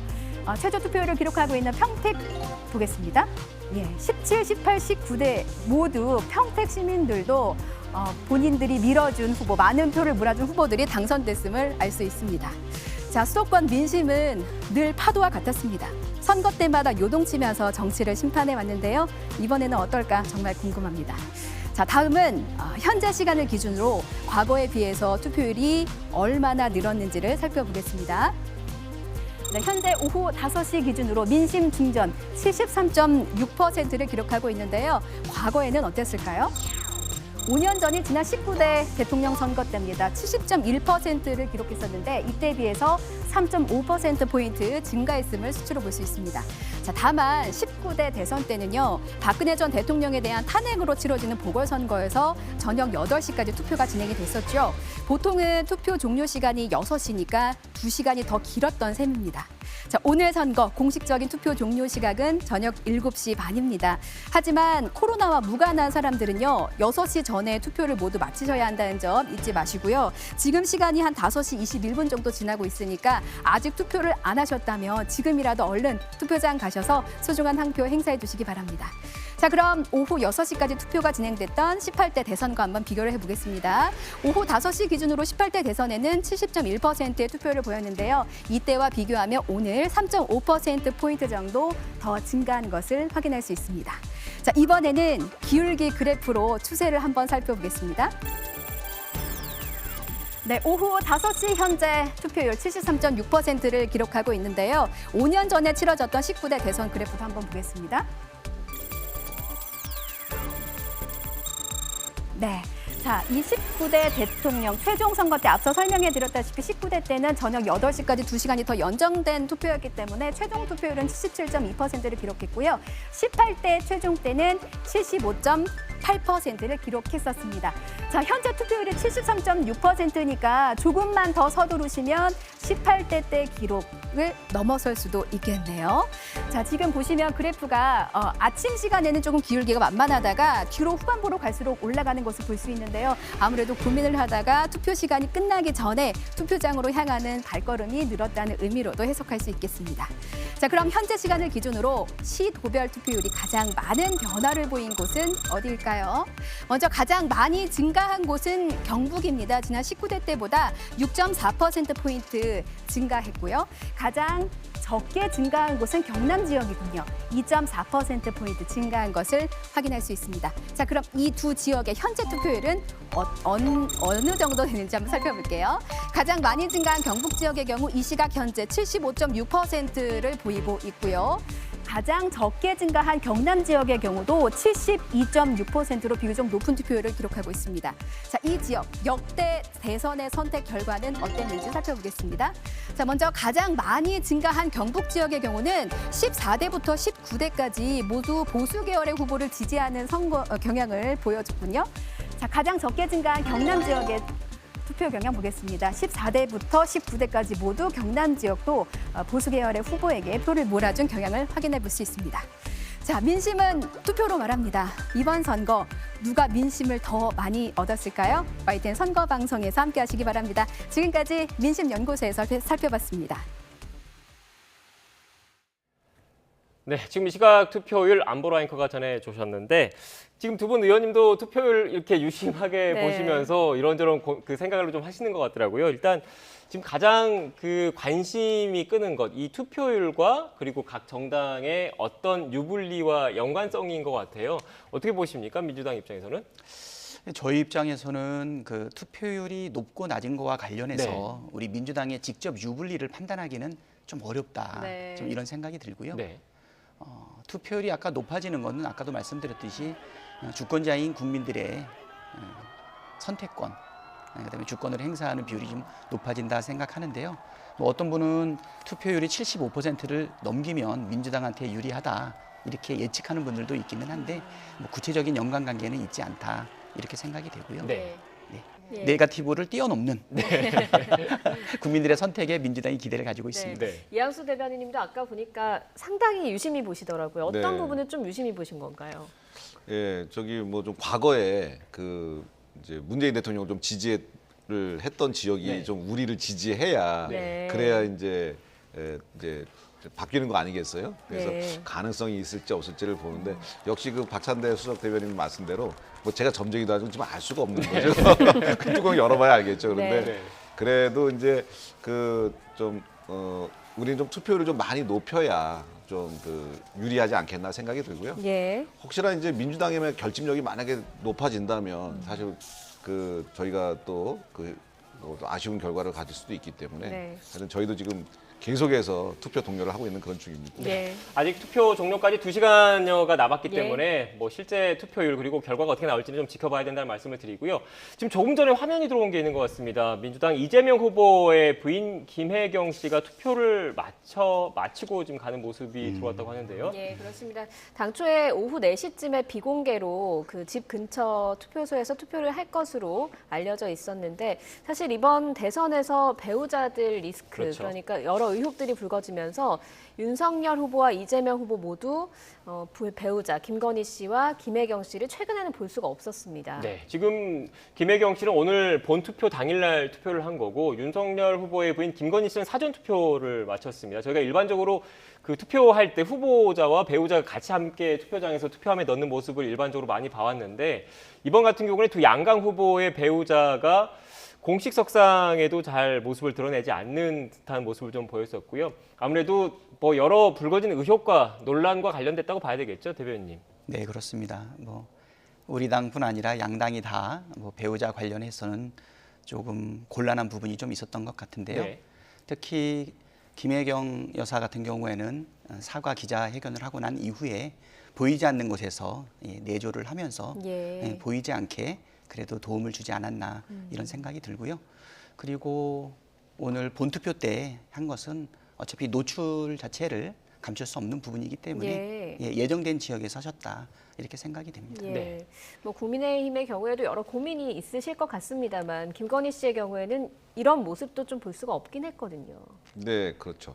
그 사실 우리 맨 처음에 그 이제 뭐 의혹의 중심 뭐 그다음에 뭐 네거티브가 저희 김건희 씨한테 이렇게 막 집중적으로 될 때는 그 이재명 후보 이제 배우자인 김혜경 그 씨께서는 같이 이렇게 팔짱 끼고 막 다니고 그러셨잖아요. 네. 근데 솔직히 좀 부럽더라고요. 아, 우리도 좀 저랬었어야 되는데 그래야 좀 득표에 도움 되는데 그런데 뭐 좀 안타까운 일을 또 해가지고 이제 같이 안 다니시게 됐는데 사실 저게 이제 과학입니다. 저게 뭐냐면 민주당도 그렇고 저희도 그렇고 다 빅데이터를 조사하거든요. 네. 다 빅데이터 조사해가지고 나가는 것이 도움이냐 아니냐 이거를 본인이 그것이 사실인지 아닌지 본인들은 굉장히 억울해할 수도 있습니다. 뭐 사실 양쪽도 아직 뭐 드러나거나 이런 건 아니니까 근데 억울해할 수 있는데 빅데이터상 좀 야 이거 좀 안 좋겠다 그러면은 이제 활동을 제한하게 되는 거거든요. 사실 저희 참모들로서는 참 못할 짓이죠. 후보의 배우자한테 활동하셔라, 활동하지 마셔라 하기 참 어려운 일인데, 근데 그 데이터상으로 이렇게 나오면 저희들이 그렇게 작전을 짤 수밖에 없고 선거에 도움이 되면은 움직이시고 안 되면 하는 거기 때문에 좀 안타까운 그런 상이 있는데 아마도 두 분 다 선거가 끝나면 이제 당리 당략이나 이런 것들은 다 떠나기 때문에 좀 뭐 훌훌 그런 억울한 부분들을 더 설명하고 잘 해결돼서 이제 그런 것들을 국민들께 좀 이렇게 좀 다시 좋은 모습으로 있으실 수 있도록 그렇게 됐으면 좋겠습니다. 네, 지금 저희가 화면 상단에 계속 쭉 실시간으로 보내드리고 있는데 지금 전국 투표율 73% 그리고 투표 종료까지는 2시간 정도 남은 것 같습니다. 그렇습니다. 뭐 양당 대변인 분께서 나오셔가지고 지금 분위기 전해주고 계십니다만 민주당과 국민의힘 개표 상황실 지금 화면으로 보여드리고 있습니다. 실제로 분위기가 어떤지 지금 화면을 좀 지켜보도록 할까요? 지금 화면 왼쪽이 민주당 개표 상황실, 오른쪽이 국민의힘 개표 상황실인데 아직 투표가 종료되지 않았기 때문에 지금 한참 준비 중인 모습인 것 같고요. 두 분 대변인들께서도 저희 방송이 끝나면 저곳으로 가시는 거죠? 네, 7시까지 지금 그 두 후보 같은 경우에는 그 당 개표 상황실의 모습을 드러내기는 하는 겁니까? 오는 거긴 하는 겁니까? 어떻습니까? 네, 참석하실 걸로 알고 있습니다. 몇 시쯤? 일단은 뭐 출구조사 때 또는 아니 어느 정도 이제 좀 추세와 방향이 좀 잡혔을 때 오지 않으실까 이렇게 예상이 되고 있고요. 아마 모습을 드러날 때쯤 되면 그래도 궁금해하는 기자분들한테 사전에 어느 정도 공지하지 않을까. 윤석열 후보도 오늘 저쪽에 그 모습을 드러내는 거죠? 그럼요. 지금 민주당은 여당이고 그다음에 힘 있고 180석이니까 국회에서 제일 좋은 의원회관 대의실 내서 딱 개표 상황실 차렸고요. 저희는 이제 그 도서관에 또 대강당이 있습니다. 거기다 차렸는데 그 뭐 양쪽 다 그 100년 정당들답게 뭐 이렇게 그 좀 준비를 잘 하시는 것 같고요. 윤석열 후보는 아마도 좀 자택에 계시다가 한 12시 전후에서 어느 정도 개표 상황이 진행돼서 결과가 나올 때쯤 해서 현장에서 와서 이제 인사하고 소감문 발표하고 그리고 이제 오늘은 이제 코로나 상황 때문에 그 뭐 이제 아마도 지지자분들이 양쪽 다 많이 뭐 어디 문집에 계시지는 어려울 것 같아요.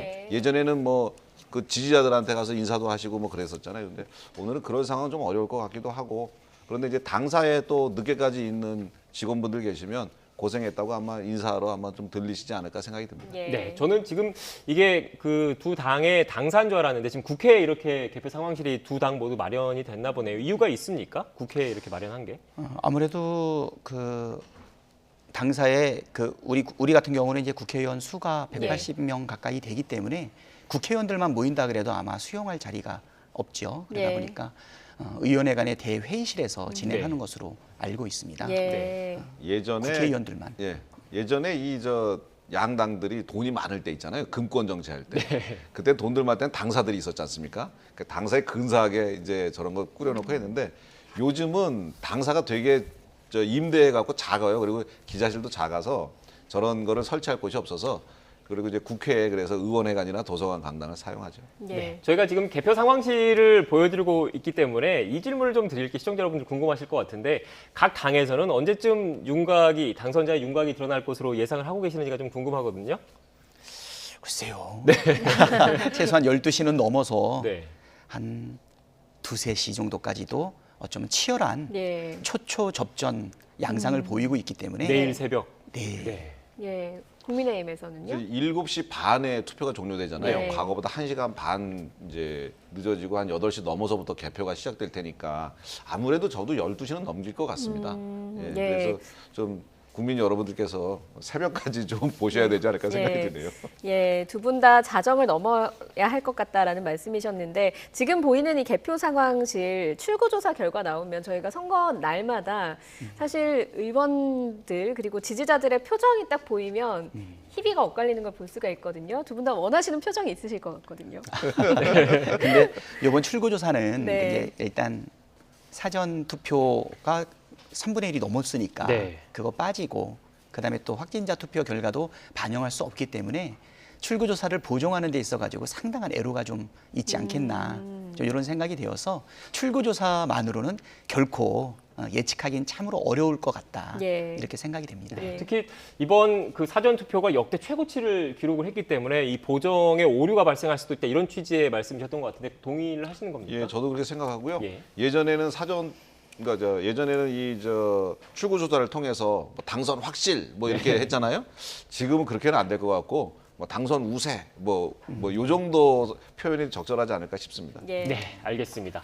일단 뭐 결전의 순간이 다가왔습니다. 두 분 모두 이렇게 오늘 서로 웃으시면서 즐겁게 대담을 해주셨는데 선거가 끝나고 누가 당선이 되든지 간에 두 분 정치인께서 국민 통합을 위해서 또 앞장서 주시기를 바라는 기대를 많은 시청자 여러분들이 갖고 있지 않을까 생각이 들고요. 오늘 대담도 여기서 마무리를 해야 될 것 같습니다.